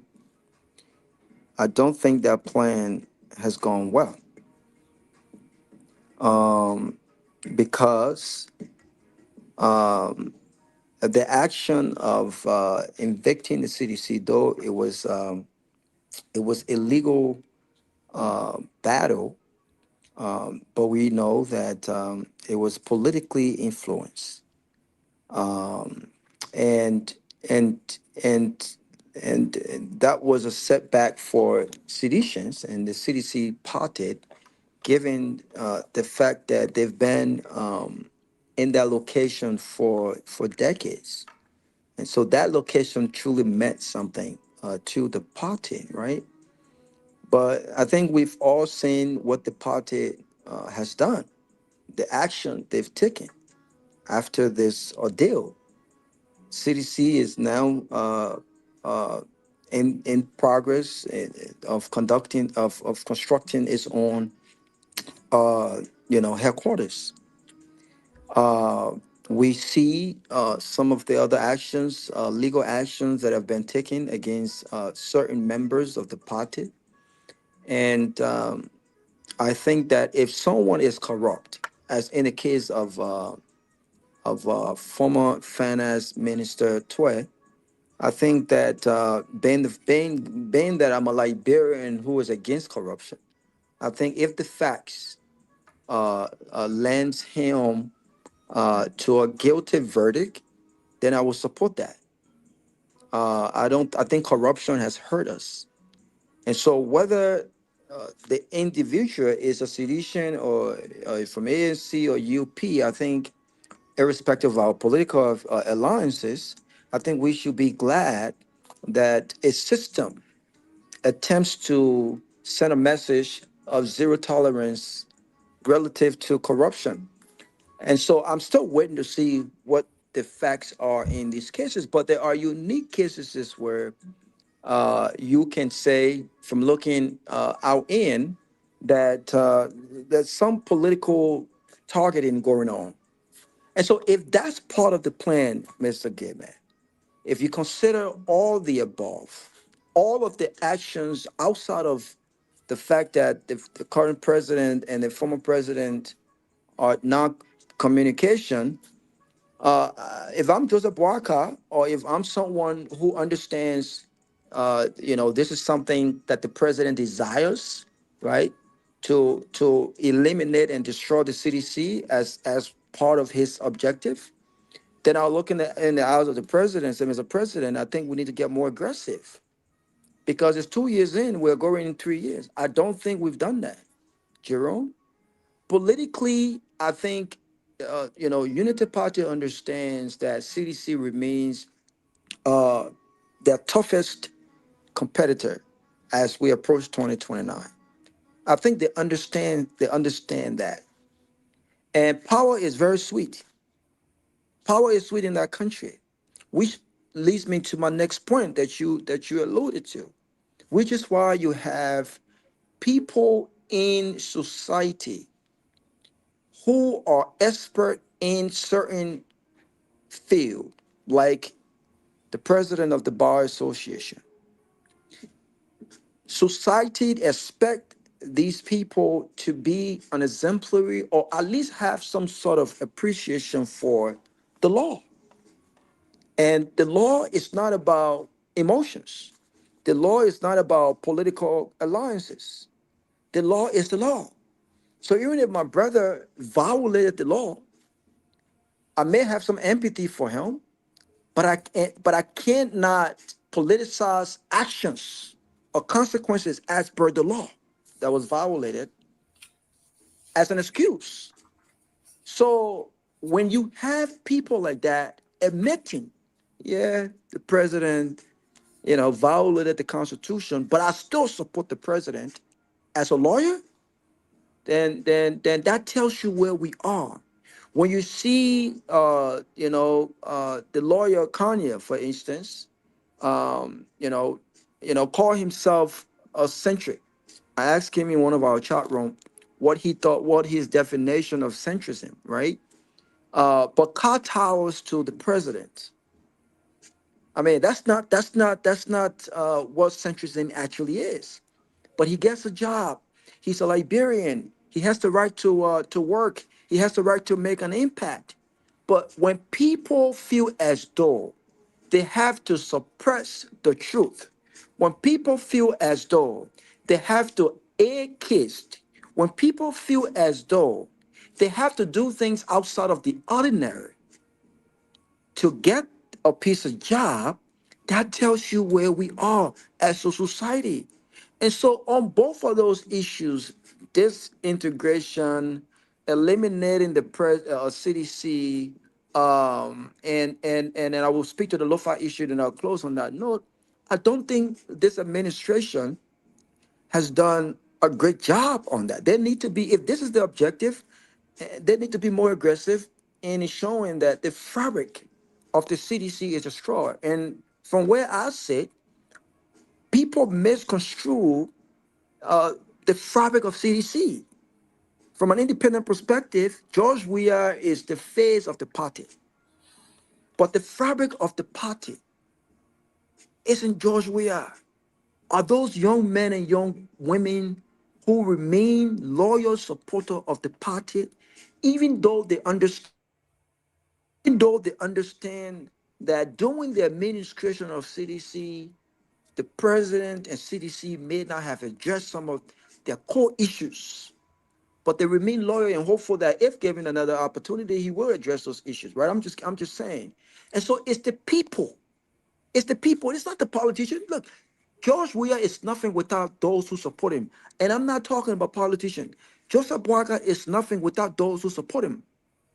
ANC, Alice Cummings, these politicians, as popular as they are nothing without those who support them. And so if there's any attempt to eliminate CDC, then Joseph Boakai must include in his strategy the elimination of seditions that are not as powerful, that are not as popular, that are not as influential that as CDC, Samuel Twer, and the other lieutenants of CDC. If they fail to do that, you can break, you can throw rocks, you can throw whatever you need to throw at the at CDC, at George Weah and the other guys. If you don't address the core issues, this plan will not work. And I'll close on this note. The Lo-Fi issue, I think I will wait and see what happens with that Lo-Fi issue. I see opportunists. You know, Fala is in the position Fala in right now because of what happened with Kofa.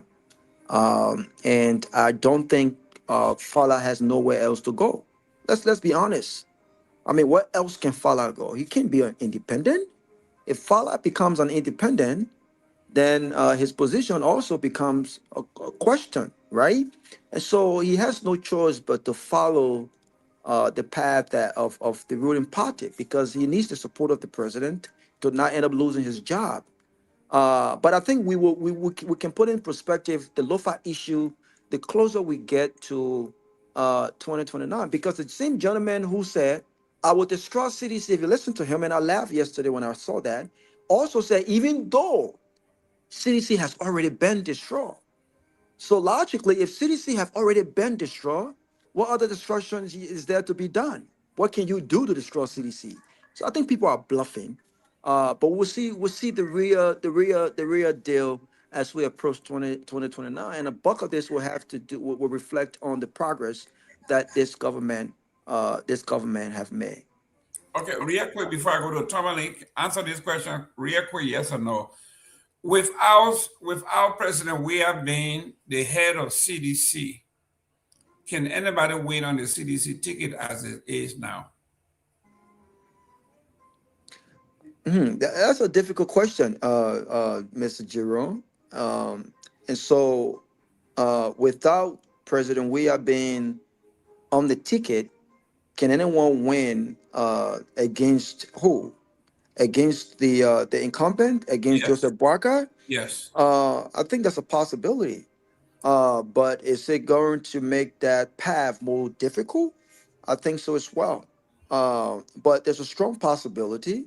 And I'm glad you asked this question. And I think that if other opposition leaders are watching tonight, I think if there are any discussions that are being held, I think they should be part of that discussion. What would happen and what needs to be done if President Weah is not on the ticket? Remember, the fact that President Weah is not on the ticket would not negate the fact that President Weah could be on the campaign trail. Would not negate the fact that President Weah remains in the picture, right? And so I can't say just because he's not on the ticket somehow means the coalition won't win. It depends who replaces George Weah. It could be Joy Howard Taylor. She's a very popular figure. It could be other individuals from the opposition party. But I think without him being on the ticket against this incumbent, right? These guys are very strategic. They're going to throw money where money needs to be thrown. They're going to tighten up their belts, even if it's not based on results. They're going to use politics to do that, and so it'll be difficult to try to convince those diehard seditionists who may not necessarily need convincing to go and throw their house out there with George Weah on the ballot, as opposed to George Weah not being on the ballot. Excellent. Tomalin George, and this question goes to everybody else. Can CMC win without Musa Ability? Can ANC win without Honorable Cummings? Can CDC win without George Weah? Look, first let me go to the Weah issue. If Weah is not on the CDC ticket as is, the CDC is going to the election as CDC, and we are now on the ticket at this time, there's no way, I don't care. There's no way that person can win. And we are is not as they.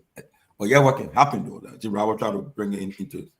If CDC is not on the ticket and they're not on the ballot, but the CDC is supporting another person, another candidate, and person we are endorses that candidate, okay, that person stand. That's one of the UP's biggest fear. We stand that person stands a very good chance of winning. If we are not running, whoever he's supposed, the possibility that person winning is very high. He becomes the kingmaker. Okay, but if we are not on the CDC ticket and CDC is running, support feeding our candidate, I find it hard that person will easily win without him being on it. Except where he really decides, okay, John Brown representing CDC as our Senate bearer, I will support that person. I'll be behind that person, but I don't see it happening that way. If we are not run as CDC Senate bearer in the 2029 election, the CDC better don't feel no candidate as to be the Senate bearer. It will be hard for that person to win. But if we are not running as CDC and CDC is not on the ballot as a party running, and he decided to support somebody else, that person stand a better chance than him not being on the CDC ticket and somebody running on the CDC ticket. That's the bottom line. Now, with the ANC, if Kwame is not on the ticket, there's no ANC right there right now. They see our parties have not been able to build what they call an institution where you can stand alone with all the person who have been the face of the party. Yeah, it been very hard to happen. Same with this CMC. Musa is the one doing everything for CMC. He's the funder for the CNC, the funder, and he's spending all the money. And you can't tell me Musa not running PNC push up somebody else, that person going to win. It's not going to happen. So it's like other parties. So that's all the question. But the reality is that if the opposition parties, even right now, they're telling you now, why do you think UP is encouraging Baga to run? UP is encouraging Baga to run because in a much that Baga will be in his mid-80s and maybe declining health at a time, perhaps as aging.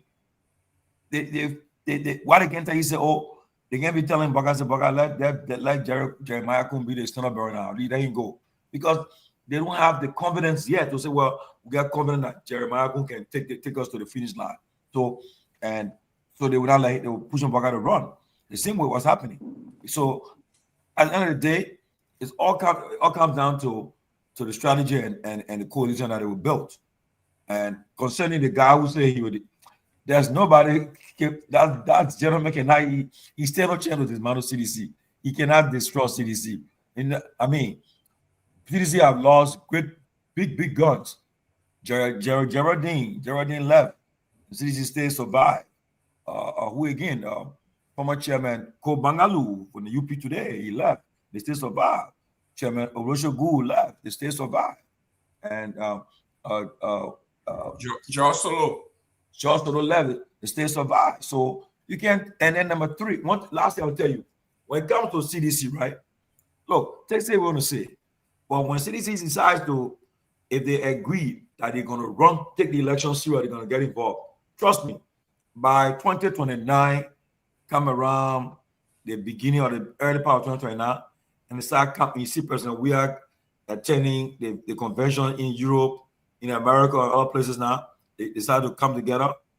When they're making that call that all men should return to base and come out of battle, and when you see the force coming, for some reason, that party, the minute they say, well, we're to do our stuff now, the people are coming together to move the party. That's what happened.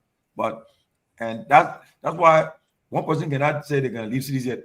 My only thing I'll tell you right now is that I really want to see the effect on the party from Fala and Sa, because I'm honest with you, they were people who were very much invested in the CDC. You can't dismiss them. They spend resources in the CDC.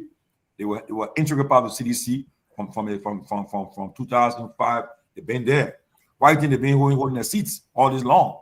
because that strength they have. So as a result, and then but yeah, I want to just say those are not. Yes, they've been an intricate part of the party, but I think it's fair to also assert that these are not people who brought from the inception, who brought to the party this level of strength that they have the ability to take away. These are people who, throughout the years, what's the word that I want to use? They built the strength from the CDC over the years that they have now, right? And what you would consider strength support that came from the CDC by way of George Weah, right? So, Mr. Jerome, I think that I looked at them from I don't think they have the power. It's one thing, right? If I'll give you an example. You may not like the guy, right?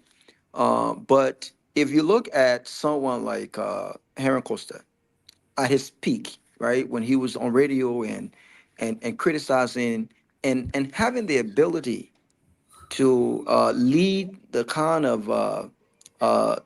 of protest that he led. If you have that guy outside of the way he joined the CDC, I'm talking about something very strategic, not what happened in 2023. This is someone who is self-made. This is someone who is coming to an institution and can say, "I'm coming with this level of strength." But both Fala and this guy came to CDC not as strong as they are leaving. And so if you come to someone house not as strong as you came, and your strength is based on what they have given you, what they have invested in you over the years, there's no way both of those guys are taking away much from CDC, because the very supporters who made them who they are because George Weah said, "These are my guys. Go and support them. Put your treat them just like the way you treat me." Now that they're no longer aligned with George Weah, they may still keep those diehard supporter of them from county perspective, but the true seditions who have shown strength in these elections, I don't think that's going to happen. But okay, Maria Gibson, how are you, Maria? Maria, one of a strong citizen there too. She's a strong citizen, Maria Gibson. But let me say this, right? Robert, I agree with you into some extent, right? Now, like I always tell them, I tell science, I said, look, not forget that it was true we are in CDC that brought you to prominence, right? When we have raised your hand the first time campaign for you, but now that you have graduated from that point where you're able to campaign on your own and win election now, you need we have to go and campaign for you. Yes, but CDC, there's this thing with CDC, Mr. Gayman and Robert. It's just how it is right now. You have what they call this true sedition, real sedition. Those who say they are daha, I don't care what happened. What that person can be suffering. When they tell you say, sign a petition to say, I can't support we are as a CDC, I will support the person. They'll tell you, say, let me die. Don't forget it. I can't do it. They got our group there, right? Then you got a we are share. Those who believe in we are. What are we can even run tomorrow on Broad Street with in a backshot. They will say, no, he did it because he was exercising. They kept that a MAGA group in the CDC, that MAGA group where they can defend Trump blindly. Okay, they care. So you got that group there. So and this that the group I talk about, they will never join, they will never follow behind anybody. They say even CDC, they won't follow behind you. But they want some of the guys who say, okay, we believe that these two guys they did X, Y for the party, they have done some of the party, they help partisan. Yes, they will go away. Okay, but I don't think that they're leaving where take to say, oh, take CDC will not win in a particular county or so. Exactly what I was saying. Right. But it will affect the CDC in a way that what they used to do. These are two guys who are very, very generous. They were nice to their fellow partisans. They're not people who you see up there and showcase them, but in the background, it takes care of the partisan. pay the school fee, do other stuff for them, and get them here, there, you know, they do it, right? But and that's why. But like I would say, but again too, and they're not on the ballot for re-election, so where they don't have that threat to them. But I would not want to say that they dismiss them, that they're going. It means nothing. No, it means something. It's a bite. It's a bite. But the CDC that I know, right? When it comes to election time, you won't believe it, right? They can just come back. The other confusion can just go away.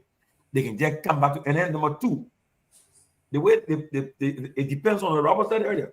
The way how the government, it depends how the government will they continue to proceed, right? If they continue to like piss the guys up, and some people say, no, something, we're going back. You will force the people to unite. You see, like in America, you see it. That certain things can unite the Democrat. When the Republican and BFs, they can unite them. See, when Republican said when the year about Hillary Clinton, then they can unite. Republican about Clinton, and they can unite again. They can come together straight. You see, and just what happening now. Democrat on the year about Trump, they unite quick. You say, won't care what happened.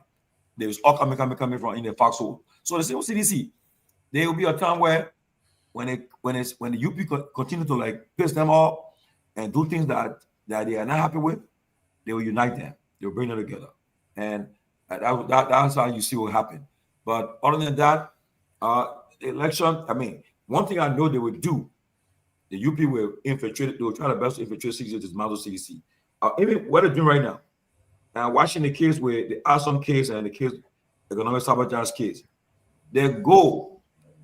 There's a top judge in Liberia, top person who told me, say, look, the people go is to put your man in jail. And they go. They won't see it happen where they go to find him guilty and say, yeah, you go to jail. Then they'll say, yeah, we told her that we were going to do this thing, he did it. We were going to prosecute people, but they went and did it. So that's why you got to be very careful how they tread. And like for instance, the 18 happened today. If I was in the CDC not active with them, that's a big case, big noise. You will be on the Justice Minister back to tell you why you reversing, the subpoena, why you reversing it, and the issue. You're making an issue. You know, you got to go international. Look, that's why sometimes you say, okay, when you're traveling, say you're traveling right now, you're going to in Europe, you stop the BBC headquarters, do an interview there. Look, that parties will operate. You see, Nigerian, Ghanaian, when they have election time, they can stop the BBC. They say on the line to BBC, the main opposition party in Liberia as chairman or leader is on. He had an interview with the BBC today. Speak to BBC in the headquarters. Go to Paris, Radio France International, do the same thing there. Put it on the international stage. Expose what's happening. That just what the American report is saying, that our judiciary is corrupt. Prove it, but you see what's happening right now. What's happening? The Attorney General is undermining a case at legislature. Put it on record. And we call for resignation. You say the 30 things out. It's right now in America. The Democrats asking for Trump to fire his Homeland Security, his Attorney General. Say fire them and the FBI boss. You see what happened? The man went to the poor Olympics, started drinking beer, and the poor playing. Right now they're on his back. They say, first of all, we take taxpayer money to go celebrate all the stuff you're doing. So you make any small thing, make it big. But the problem is that our opposition parties, then they don't know how to do this thing. They sit down there, they get away with murder. But you see, this is why I keep talking to the guys, Tomalin. Look, this thing they call politics, the same mistake CDC made from the beginning, they allow the opposition to define who they are. They said nothing until it is stuck with them. They're making the same mistake. Listen, United Party is they are making tons of mistakes. And CDC as a body are not holding their feet to the fire. They're not exposing them. They're not doing anything. You're going to wait until 2028. It will be too late. Everything they are doing will get stuck. They are not proactive, right? They are reactive. They wait until some. Can you imagine that what Koji is saying here about they are trying to silently amend the law to be able to bar the president from participating in 2029. This is a big deal. Even if it's not true, the fact that it has just been brought to light. The First Lady, the Fifth Amendment of the Constitution is very clear about self-incrimination. Whoever said, Robert Garguah, I charge you, I suspect you are a rogue, but bring me the document that you are not a rogue. That's not how it works. If you're going to indict me, you have to come with proof. Say, listen, you stole this on this time. We got you on this. You can't say provide these information so we can charge you. So later on, when I say I didn't do it, you say, but are your own document. So it's a no-win. I mean, it's a no-win situation for. And the CDC, I expected them by now to be having press conferences, talking about protests, calling the American embassy, the UN embassy. You would bring the whole thing down to nothing's happening. So I'm saying to myself, the same mistake they made. Listen now, Joseph Boyka needed only 20,000 votes to win. He is chipping away. Now, Lofa County, right? Thomas Fala, that whole Foya area, that's his district. He won that district landslide. Help us with the number in Lofa. That number will not be there anymore because Thomas Fala now has endorsed Joseph Boyka and working for Joseph Boyka. So that number is going to decrease dramatically. Then you go down to Grand Jita, the stronghold. They're spending millions there now, converting everybody to their side to just cut. They don't want to win Grand Jita. They want to cut it down from 92% to even 70%. That's the strategy. If CDC can see this now, just imagine you get a senator from Grand Jita, panel. You get Bagbala, Kanyo Bagbala. These are major influencers in Grand Jita. We're talking $1 million being spent in Grand Jita. And you do these things. I mean, that 20,000 vote now is up to 100,000. And it's almost insurmountable. But Robert, your take on this? But I think the difference, and I do concur. I agree, and this is not. I think we've been talking about this issue since 2023 during our post-election analysis, and the question is why did CDC not win, especially considering the margin, right? And all of the CDCians, the top folks in the CDC that have appeared on this show, even some of our friends behind closed doors, it's glaring that there was a communication dissemination problem. Even the vice president, former vice president, when she appeared on the show, she spoke about things that this administration had done that we heard for the very first time. And so I think the same mistake, like you said, that they had, or not a mistake at this point. I don't think this is a mistake at this point, right? I think this has become an issue that needs redress. This issue needs to be addressed. Is why have we lacked in effectively communicating in our own interests, right? Our own accomplishments, and that cost us, partly cost us the election. And since we lost the elections, why have we lacked effective, coordinated, communication on government's failures? Because we said, well, honeymoon is over. Okay, yeah, the first year, fine. Take a relax, go back to the drawing board, recalibrate, and then come back with a plan. But how long is honeymoon? How long is honeymoon? Honeymoon cannot be going up to 3 years. It cannot extend to 4 years. So I think CDC have a communication problem. A communication problem. And it's one thing for everyone to be on national radio, right? Talking about these things, using all these big vocabulary about the incumbent. It becomes memes. We joke about these things. But it's more effective if you have a coordinated communication line by line on how this government has lied their way to power, on things that they're doing that they criticize, on key issues that they were expected to rescue, like the economy. Has the economy been rescued? This is when you bring your economic strategies, like the TWE and the others, to look at the numbers and the facts, as opposed to what they did and what this government has done. Is the healthcare, has healthcare improved? This is when you bring your expert in health. They on that communication team.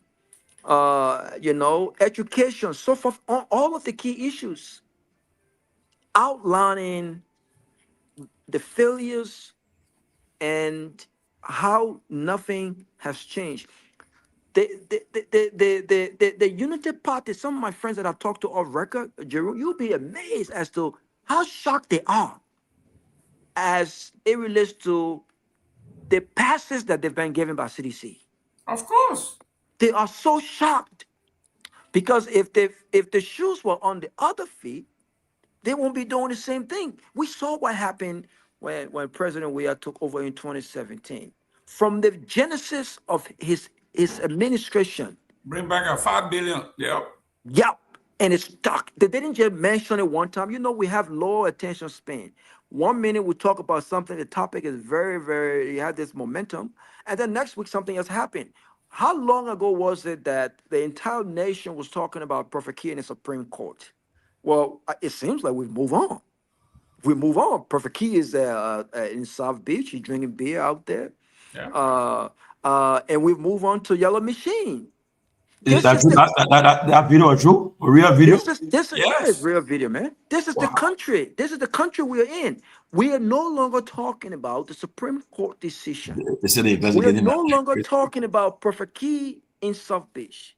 We are now talking about the robbery of Yellow Machine. But what the Unity Party did, Mr. Jerome, they sustain. They sustain. And this is why I continue to say I will give the Unity Party credit when it comes to a coordinated, effective, even if they were lies.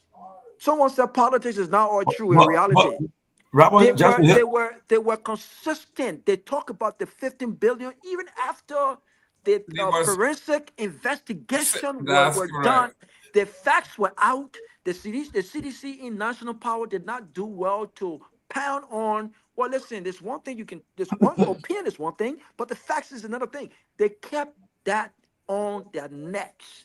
Until people started believing the lies. People still believe it today. That was the Justin saying here. CDC beat UB because of the rescue took propaganda seriously. Of course. And you invest in, that's why I'm saying again, you invest in media infrastructure. You see America, all the money people raising in America here, they raise it for the media to carry the message. You saw how much we have in the war chest for media? $700 million already. And you see, because that's how they fight. But you think, and then number two, you gotta know who your spokesperson, who you got a spokesperson, who are articulating your message to the public, who defending you. You can't just take any phone and put it there and say you talk. Because some people talk the same man. People who, when they're talking, people can gravitate towards them easily. They can catch the message. But the problem, to your point, though, but that's not what happens. That's not what happened in Liberia. What happens in Liberia is that people toy with communication, right? They think that, listen, I'm not gonna lie to you. Every educated or intellectual person, if push kind of short, if I want to bluff you today, I can start picking all these beef vocabulary. But in Liberia, we like it, even if we don't understand what was being said. If we don't understand the context of what's being said, right? Oh, that man is educated, but is that man effective? Is that man effective? And so even now, what the company is doing right now, Mr. Jerome, we don't like it. I don't think that's what they should be doing. But they started the class reloaded as a machine to propagate what they were doing, all of the things that they came up with. But even now that they're in power, you know what they figure? They figure, you know what? We would not allow CDC in any attempt to control the narrative. So even though this might backfire, we should be focused on delivering on our promises to the people. We should be focused on ensuring that in 100 days, no car gets stuck on the road. But no, we're not going to do that. We'll do that. And we'll also, after we do that, we'll also come and talk about the successes, even though there are not many successes to talk about. They are on the radio. Where are seditions? It's one thing to make phone calls and debunk, but you need a concise, coordinated communication that represents a strategy as it relates to what do you attempt to achieve. And on this, I'll close on this note. Propaganda don't always have to be lies. Jerome, it does not. If I was on any of these tables, I'm telling you right now, there are things we can take right now to effectively communicate with and it doesn't always have to be against. You don't have to be against. I don't have to be against infrastructure development to articulate why we should be cautious or measure our expectation with the arrival of yellow machine, because what it seems now is that the productivity of the yellow machine has been discussed less as opposed to the arrival and the optics of the yellow machine. So they're like Liberians will see, well, the yellow machine has arrived. That's it. The roads are connected, even though work has not started. So no one will care come 2029, how much did we connect the country? They will care more about that the president promised the arrival of yellow machine. Yes. The yellow machine arrived in the country. Yes. This is where the argument stops. So you have to be able to dig holes into these illogical conversations. And if you're not able to do that effectively and be measure friendly, you don't have to be cussing people here and there and making plow and screaming all over the place, but you can do it effectively. And I hope that as we enter the third year of this administration, I hope the CDC, and not just the CDC, I hope the opposition get to the table, organize themselves, and really come out here to talk about some of the promises of this government, what they have delivered on, and the challenges, and why Liberians should give them the opportunity to address these challenges more effectively. Well, ladies and gentlemen, hopefully the guys in Monroe, you're going home. We on the social media. We can hold our own. Are we on the radio? Are we still on the radio? I think it's what telling you, bro. It's what No. telling you. Okay, that's good. On my end, wait, Myean, we on the radio? No, we just got off. Oh, we just got off. Okay. Myean, our concern is you guys who are in the studio almost 2 o'clock there, so you guys can leave us. I think Tomalin George can fly us home. We'll be here chit chatting, but don't be there 2 o'clock in the morning. You gotta come back 6 o'clock. Let me welcome Mr. Sita. Mr. Sita, welcome to the show. You are talking to yourself, Chief. You are muted. There you go. Yeah, thank you very much. I'm happy to be here. I've been following the show, even though I was not on earlier, but I've been following the show, and I think some of the points you guys alluded to with respect to the issue of communication in the CDC, I think that's a legitimate point. I think the CDC does not have a communication strategy. That is the reason why they were defeated in the 2023 election, and they continue on that same trend. They have good message, but they do not know how to propagate those messages. And I think it is about time that if they really want to seek to get state power again, they need to strategize and formulate a comprehensive and strategic communication plan. As Tomalin was saying, you have this ruling, and you alluded to that. Our jurisprudence, according to our jurisprudence or the Liberian jurisprudence, the burden of proof lies with the accuser. That's the crux. Due process. The burden of proof lies with the accuser. If you accuse somebody of stealing, you must prove that the person stole. But you cannot accuse somebody of stealing, then you tell the person, say, even though we accuse you of stealing, but you bring evidence that you have not stolen. Why is it that we have gotten our jurisprudence backward in the case of the cloud we are ruling today? That tells you. And then when people say that the judiciary is corrupt, then people want to question why you have to say that. And all of the international reports on the Liberian judiciary have said that the Liberian judiciary is corrupt.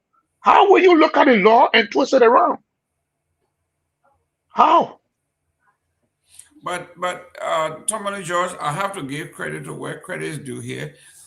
It was Janja Bape who contacted me when I was in Grand Bassa. He says, Chief, we got problem, we need your help. This is the first time I'm saying this, and I said, what can I do? That morning, 6 o'clock in the morning, we drove from Buchanan, took me to meet McGill, went to McGill, met McGill. McGill laid out what the issues were. I told him when I get back to the States, I will make some calls. I got back here, he and I met in South Beach, Miami, right here. I laid out to him the firm that he needed. This is the 10th time I'm saying this. I told him, Ballard Partners, this is the group that you need, that CDC needs for PR, for lobbying. It's a one-stop shop. So I did all the send the information to I told McGill. He told me, Mr. Gayman, thank you. We jump right on it. Never heard from McGill again until I heard that they have hired Baccarat sellers. And the congresswoman told me, who? I said, they hired Baccarat sellers. So when we are talking about these things, this is what we are talking about. The group that I introduced is the group today sitting in the White House. I mean, we are talking about top national. But Mr. Gayman, yes, you have a Democrat government in power. So are you a Republican? How will you have? How will you have? You should have seen the trend. You should have seen the trend. Listen, you knew that America wasn't ready to hire a woman as president of this country. Even the men in the Democratic Party, they all didn't support the woman. So we knew that wasn't going to happen. Okay, even let's say, even if it were to happen, right? Wouldn't it be fair that you have, because these lobbying firms have within them, they got senators from both parties. They are not just Republican. These are former lawmakers. They join these political parties, believe what you and I know about. You and I will argue Democrat, Republican here. It's a club that they all belong to. So you wanted for McGill to hire Penn Bunny to be that you want her to do? What are you talking about? Susan Wise? What are you talking about? Susan Wise, but he said in a Penn Bunny, it won't go because listen, the whole Susan Penn Bunny to work to lobby with the Democratic administration. And I think what Mr. Gayman is saying, the CDC needs an effective communication. I agree. And lobbying strategy. You need to find those people that can make the case for the CDC. Take, for example, let's look at, that's outside of Liberia, right? Let's look in Liberia itself. CDC, when CDC was in power, they negotiated and they had commitment of several plans to come to the country. Number one, the overhead bridges that is being built now, it was negotiated by the CDC. Yeah. Why is it that the Liberian people did not know about it? Again, because the CDC did not propagate its messages to the Liberian people effectively. Everything, the Millennium Challenge cooperation grant that we're supposed to be getting now was initiated by the CDC. Yeah. Did the Liberian people know the effort? I mean, how far the CDC went? No. When Samuel Eto'o was talking about it, the Liberia getting a seat on the UN Security Council, it was negotiated by what? The CDC-led government. This current government is benefiting from what the groundwork that the CDC did. It's a gift. But guess what? The Liberian people did not know what the CDC was doing. Why? Because CDC did not have an effective communication strategy to inform the Liberian people what they were doing. And I know my good friend, Lejo Rini, former Minister of Information, he cried, and nobody heeded his cries. Nobody. No, but you know, Mr. Communication is not cheap. It's not cheap. Mr. Gayman, Mr. Sita, you know, I will say this. Liking or hating, you can say what you want to say, but when Fagon left the CDC, it wasn't, to be honest with you, Fagon used to come out with that thing, Facts and Fiction, right? Trust me, he was resonating with people. Whether he telling lies or whether he being, but Fagon, he was doing it effectively. And you know how to do it. He would do it on a prime time, and he would come and he would stay in front of the go on the social media, on radio, and then he making the case for CDC, defending it. No, so that's still supposed to be getting mad with Fagon, but he was making CDC to look good. He would make the case for them. But then when he got fired, they should have brought somebody who had been the do it. But when he fired him, nobody will come on Facebook or come in social media, on the radio to come and defend and justify. If Fagon was around, honestly, he would have made that case about everything you said, Jenna, Mr. Seaton. Even when it comes to the issue about the harmonization, look, it was after when CDC left power before, this guy came on the show, the offenses, and he broke it down. That's about 12. You had the kind of man, the offenses. They never honestly why he explained how harmonization works. You kept the man and you couldn't make him to come and tell people about harmonization. And let me say that the UP told you, the propaganda UP said, with that harmonization will reverse it. Then when one library registered the vote, the people were saying, you harmonize our people, harmonize your vote. So all the Liberian people thought that they will be getting Liberian dollar, US dollar, and they will be the same amount of money they were making doing Ellington. Now the propaganda UP ran with. UP posted say you see Ellington. What I forgot to know that during 12 years, she had a full back of the national community.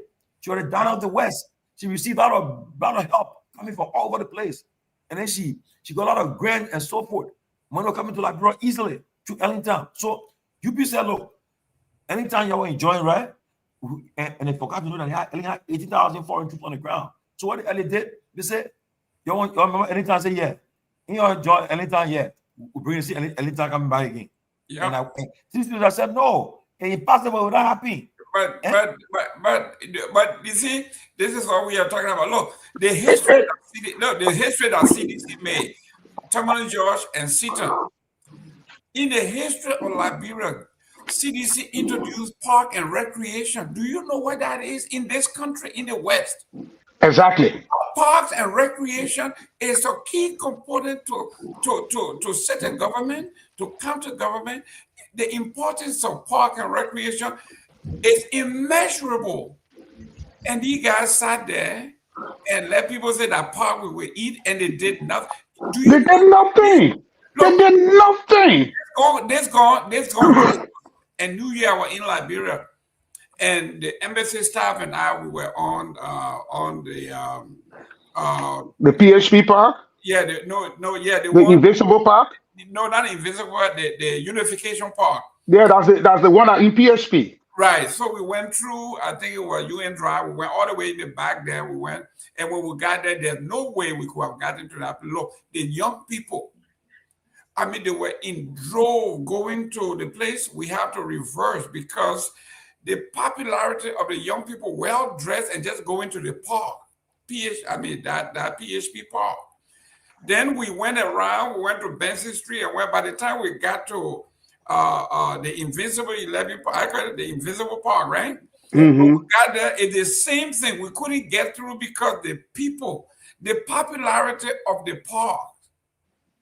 And you guys took this thing for granted. Park and recreation, the first time in the Republic that we introduced parks and recreation. And the fact that I was hearing that the plan was that every district will have some kind of park in the nation. Every district. That is commendable. These are things that we are talking about. And when I'm sitting here, I say, wow, this is what we call vision. But you don't have, like you said, the communication arm to promulgate the vision, for the people to see what you are seeing through their eyes. Nobody was able to do that. And they sat there and the opposition said, that power we will eat. Can you imagine somebody denigrating that kind of history? And even the harmonization. Yes. The harmonization. Okay. The harmonization. Yeah, everybody knew when Ellen was in power, the international community, there was a huge donor assistance to Liberia. Billions of dollars went to the country. Billions. So the government had to give people two kinds of salary, US dollar and Liberian dollar. Okay, you came and that money that came during the early administration was no longer coming, and you wanted to do harmonization, properly educate the Liberian people why harmonization was necessary. Let the Liberian people know. Say, hey, look, every time the country receives X amount of dollars, our time we are receiving zero amount of dollars. We can afford to pay people two kinds of salary. Yes. And once you explain it to the Liberian people in a concise and precise way, that even my enter in Nuku town will understand the importance of harmonization, they wouldn't have lost this battle about harmonization because their communication strategy is poor. Yeah. And again, you see, CDC is a grassroots organization, but again, there are other individuals within the party who think that only their idea should be the idea that the party should go with. And that's not how it's supposed to be. Nobody has monopoly over ideas. It's supposed to be a collective effort of everybody. But when the CDC was in office, only few people were calling the shots. But they had a delusion that, listen, man, nobody can beat us. We got this thing. Yeah, man, few people are calling the shots. During the runoff, I started to feel a little jittery, right? Because first of all, but then yeah, my point though, look, just imagine had the two districts in Monserrato now flipped to UP. We are being in second term now. Yeah. On Nima. That's to show you how they were still solid. Because for Nima, you knew they had a vice president for Nima on the ticket. You had Prince Johnson was involved. So Nima wasn't going to be, but CDC, they made some significant progress in Nima this time around. But just imagine had they won the two districts that flipped. The election would have been over.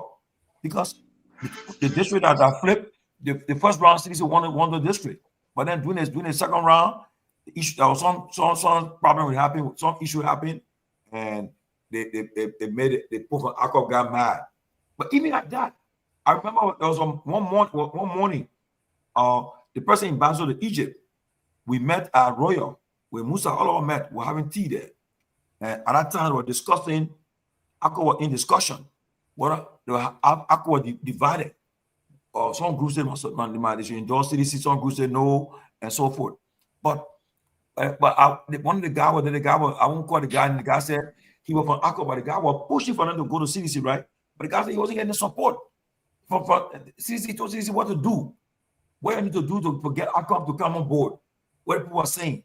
Okay, if look, that one of the things they requested, and to be frank with you, people didn't get mad. But when the Ramadan, right, the Muslims on Ramadan now.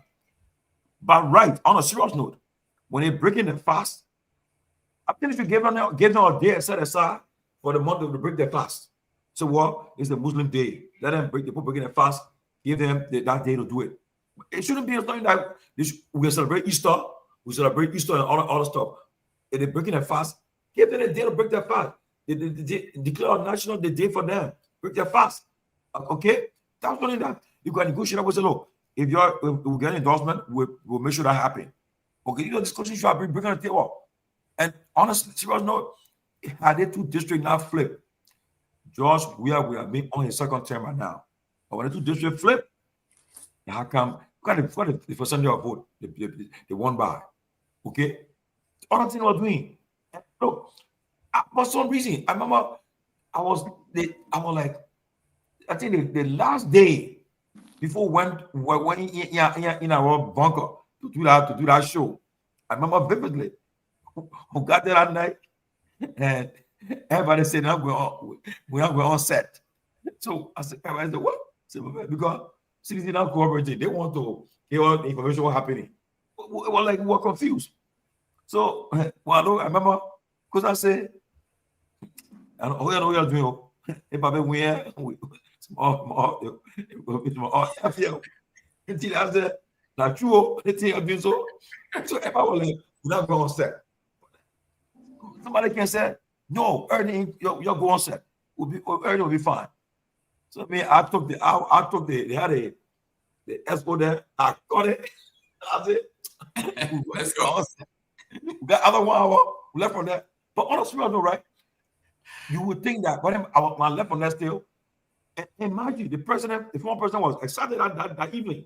He would enjoy mood that he would have won election by Monday. But then on when something said, no, they're not looking right. I can't care Peabody. We call our man. We call 12 first. So I give assurance to be okay. But I won't call, I say, you're kind of alalagoon. You're kind of okay now. I saw your man, John Lobo, that day.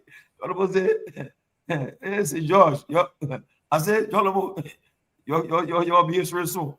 That no, my man, when I saw that, the things that changed, my man. When I said, huh? When the woman announced the results, I said, nah, that dark cloud there came over me, for us. But that was a very sad time, you know. But like you guys are saying, propaganda won the election. People, of course. And you see, look, somebody said you gotta lie. Sometimes you gotta lie. I'm joking.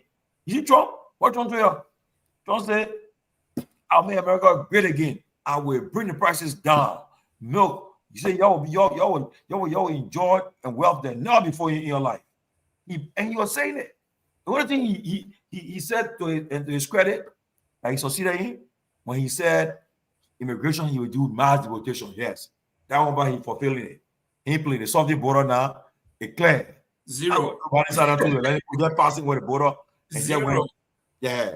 You know, but gentlemen, I gotta go watch my State of the Union. Yeah. I'll see you tomorrow. And I will bring you the good news from the big and beautiful bill and all of that. When is speech starting? When is speech? 9 o'clock. Starting about 41 minutes. It's starting about 41 minutes. Yeah. Likewise, myself, I want to go to come and prepare myself for it. See you guys tomorrow. And he will talk for more than 2 hours tonight. Don't worry about it. Don't worry about it. Don't worry about it. Just worry about it. Well, gentlemen, this was a great show, and we'll continue the discussion again tomorrow. Let's do it. Yeah, it is very interesting. We must continue to educate our people on what is obtaining in Liberia. So we'll see you tomorrow. Robert, on the soft side, Robert, on the sports side. What do you from the sports? Are you hearing the LFA election is coming up and there's a fight between Kehleboe and Mustafa? What's going on there? Yeah, but I don't think Kehleboe has been clear yet. I think they're still waiting on the ruling from the Supreme Court to decide whether or not he's eligible to run. But why do you want him to run? Because they said that there's something in the LFA structure that does not allow a criminal based on the crime he committed But to the run. crime committed in America, the American people held in not in Liberia though. Right. So that's on. It's on that basis that they have filed for the Supreme Court to take a look at that, because But you think, the argument is the ruling he didn't commit any crime in Liberia, and the ruling pertains to crimes committed in Liberia. I think that's what it is. Even though it doesn't make sense to but me. you think Raji's afraid of him? Like, you think that what they're afraid he will win? I think so. I think so. I think so because your boy he's using cash violence. He still got money Uh, though. yeah, he's using cash violence. I don't know how he still has money because he was ordered by the court to pay a huge amount in restitution In uh, America. in America, and of course he was deported to Liberia after he served his time.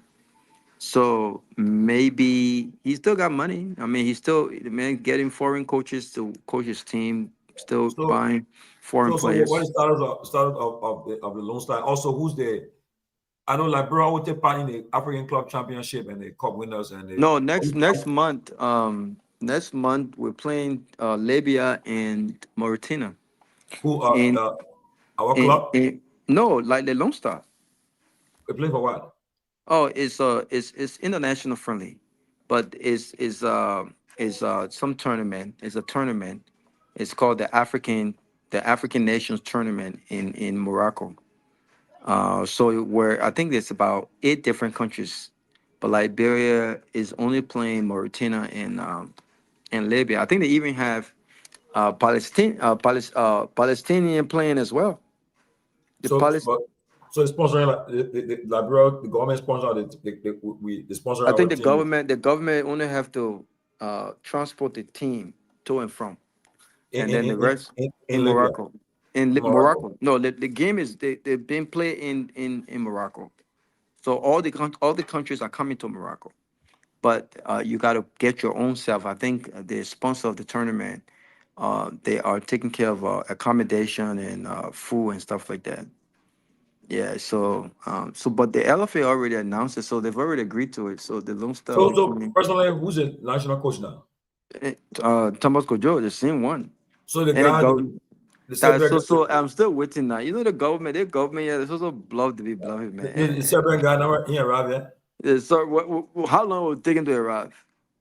How long you already went there? You talked to the people. The people say, okay, we'll send you a Lone Star coach. We'll send you a coach. So even if you assume that the Serbian government will pay for his salary, and you are responsible for accommodation and car and transportation, how long does it take to come back to the foreign ministry to arrange a 1 bedroom or 2 bedroom accommodation for the coach and buy him a car? You know how many cars they got all over the place in Liberia? They haven't done it. So wait, is the foreign minister or the youth explosion now? They don't want in charge now, but the But foreign minister playing the part.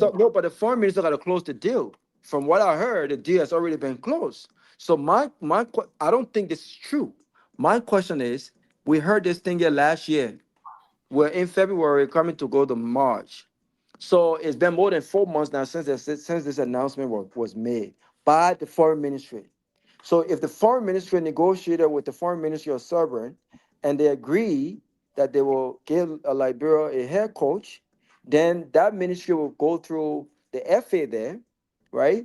Give this head coach, then Liberia will go through its own FA to start arranging what that part of the deal. So again, like I said, if the deal says we'll pay the coach, you just give him accommodation and car, how long would it take to close the deal if that's the case? How long would it take? So right now, there's no Serbian coach, but I'm waiting a little bit more to see what happens because Lone Star is about to start qualification for next year's AFCON. So we'll see. But right now, they still got Thomas Kojo. So right now, our local based team, you got you think they got good players on our local team, Lone Star? But too many young players have already left the country. Wait, this guy, Tommy Sogo, is he the national goalkeeper right now? Tommy Sogo is one of the national goalkeepers, but he's not a starter right now. Or who's starting for us now? There's this guy from Watanga, I believe. He was the kid who started the last 2 games we play against Equatorial Guinea. I forgot his name. I was watching the video today. they got a player called I know Ayobi Yosai from Lone Star. Oh yeah. What's his name? Yeah, he plays in he just, but that's a kid who scored. They go against the Malawi. Namibia. I saw him score a goal He against scored Namibia against too. Malawi and Namibia. And Namibia. He also scored the equalizer against, I think was it Equatorial Guinea, I believe. Yeah, but he's the guy who was born in Belgium. He's a Liberian Belgium kid, Muslim, so Mandingo boy. Uh, and so he left. Was it Belgium? Yeah, Belgium. I think that was Belgium. So he left Belgium and went to Sabre to play. And he's playing in the Super League in Sabre. And where's But Devante and Oscar? What they Devante playing? is in Czech Republic. Oh yeah, I saw a video where he and the guy arrived for one of the games. He and Oliver Dolly.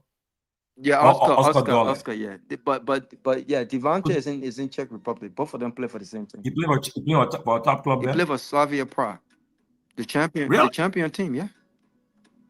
Wow. Mhm. So we're all leading foreign player we got right now. The top foreign player we got. You got, I mean, the top foreign player. You got Oscar Dolly, of course. Where he plays? He plays in Czech Republic for Slavia Prague too. Wow. So they play in Champions League, you know, and then next on the list would be, from our perspective, I think is Samson Dowie or Doe. Something Yeah. Doe. Yeah, he Where plays he in the Czech plays? Republic. He plays in the Czech Republic, but he plays for Victoria Plenzaya. I'm not saying the last name right, but they But the play. guys, they're not scoring goals, man. Like we don't, like before, back in the days. No, but these are during not the goal. time- These are not goal. These are like you have Oscar is a midfielder, and Samson is a defender. But Samson has a record of performing at one of the highest in the Europa League. They just play against Panathinaikos in Greece, and he was one of the top defenders. Yeah, but so you got him. Then you got two Liberian kids you should watch out for. Well, not two, but two Liberian kids you should watch out for. But the main one is this new Liberian kid called Emmanuel Flomo. So Emmanuel Flomo is 18 years old. He signed for El Allah in Egypt. And no, not in Egypt, in Sudan. In Sudan. But El Allah is they're in the top 7 or top 6 clubs in Africa. Wow. Big club. All right. And so they're playing the Champions League. And currently they're playing in Rwanda because of the war in Sudan. And it begins the highest goal scorer in Rwanda. What you need? Emmanuel Flomo. Emmanuel Flomo. I follow them all the time, man. He's the highest goal scorer in what position he plays on it? He's a striker. He's a striker. He's a number 9. He has not played for Liberia before. Yeah, he has played for Liberia before. He played Tomo Kojo called him recently when they went to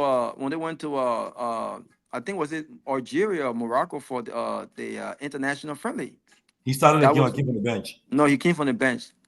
That was his first senior call up. But at the speed, you watched the game?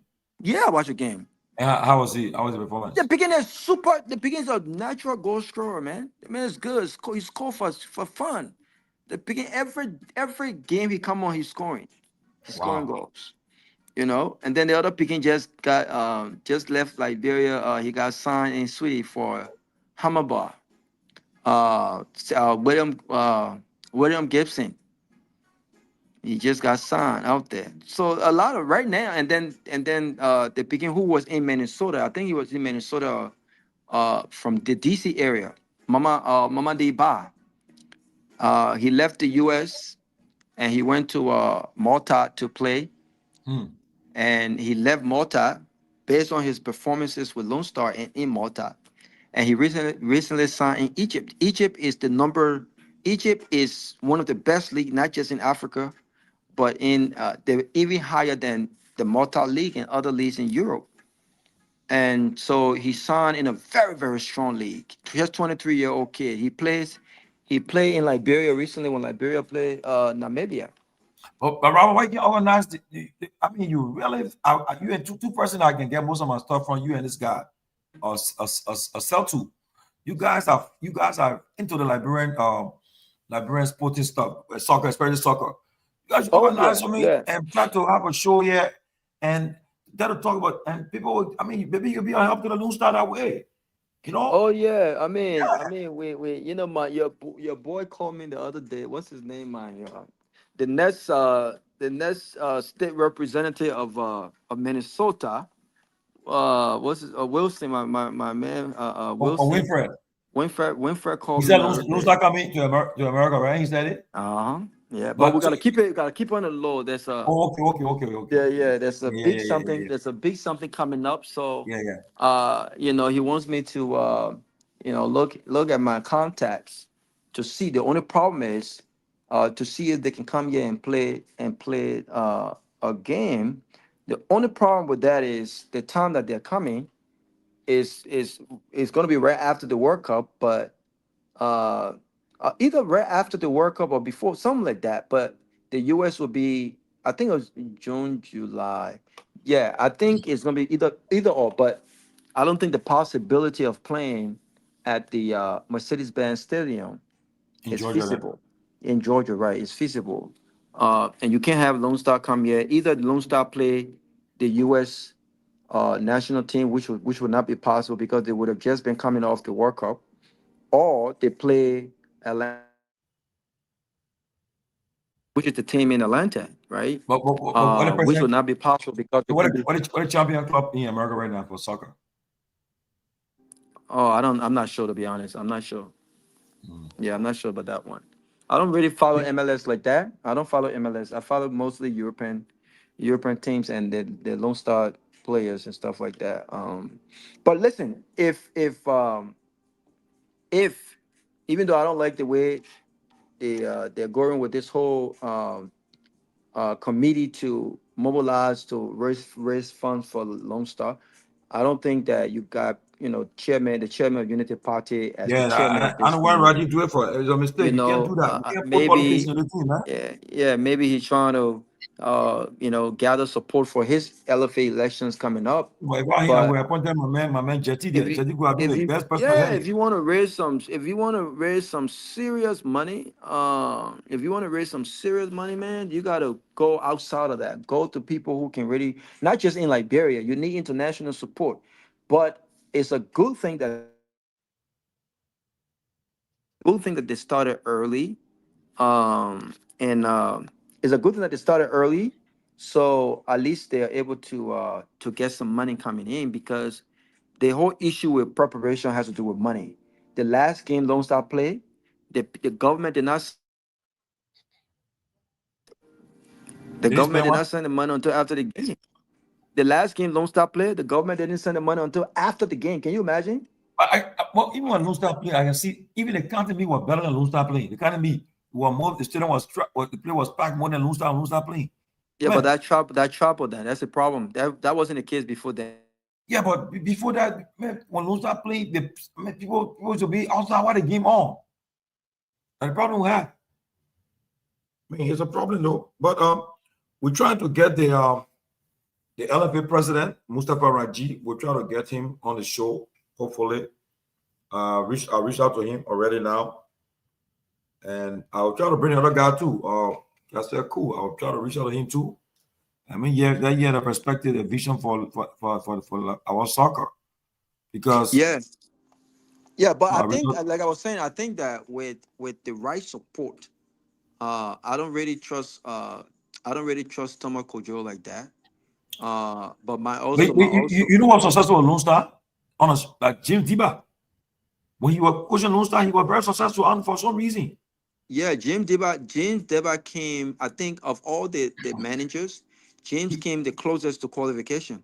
Yes. Because all James Deba needed was, we needed a draw against Togo, and we were 2 goals up in ATS. And then Togo came back and equalized that last minute. We needed a win. I think a win or a draw. Something happened. But he came the closest. Yeah, But he was. my fear with foreign coach is that sometimes the foreign coaches come in. My fear with them is they disrupt the entire system in ways that's not good for the country, right? So now that you have a lot of these young players out there, you need a local coach who understand the country, understand these players, and who they can relate to. To be honest, I don't know what Deba is doing right now, but Deba is not doing anything, right? But it's political, man. I don't think the guy's gonna get Deba no job. They're not gonna give him no coaching job. I reached out to Diba find out for him what is it, what's stopping them from, because Diba guy is a coaching license. He has it. Yeah, they're not. I don't think they're going. But he came. I think he came the closest when he was coach. But Thomas Kojo, one thing I do like about Thomas Kojo and what he's been doing, he has been consistent with player selection. So instead of having, you know, having new players coming in every other game, even if you're going to add 2 or 3 more players, they've been able to get the same players. And the only thing we have to do right now, we have the government and this committee will have to really get the support in, support these players, continue to play test matches because the qualification does not start until in August, September. That's when the qualifications start. And in our group, we don't know our group yet, but we can even if we don't, even if we're not one, we can be 2 and still qualify for the AFCON. So we need to do that. But what the elephant needs to do, and hopefully one of these days when I go to Liberia, I can meet with the Minister of Youth and Sports. I'll find time. I know people. She knows me. I don't know her like that, right? But she knows. I'm sure she knows me. But I got some connect that knows her personally. I probably meet with her. What and my boy is the assistant minister of the youth and sports. Who? Lama Yonton.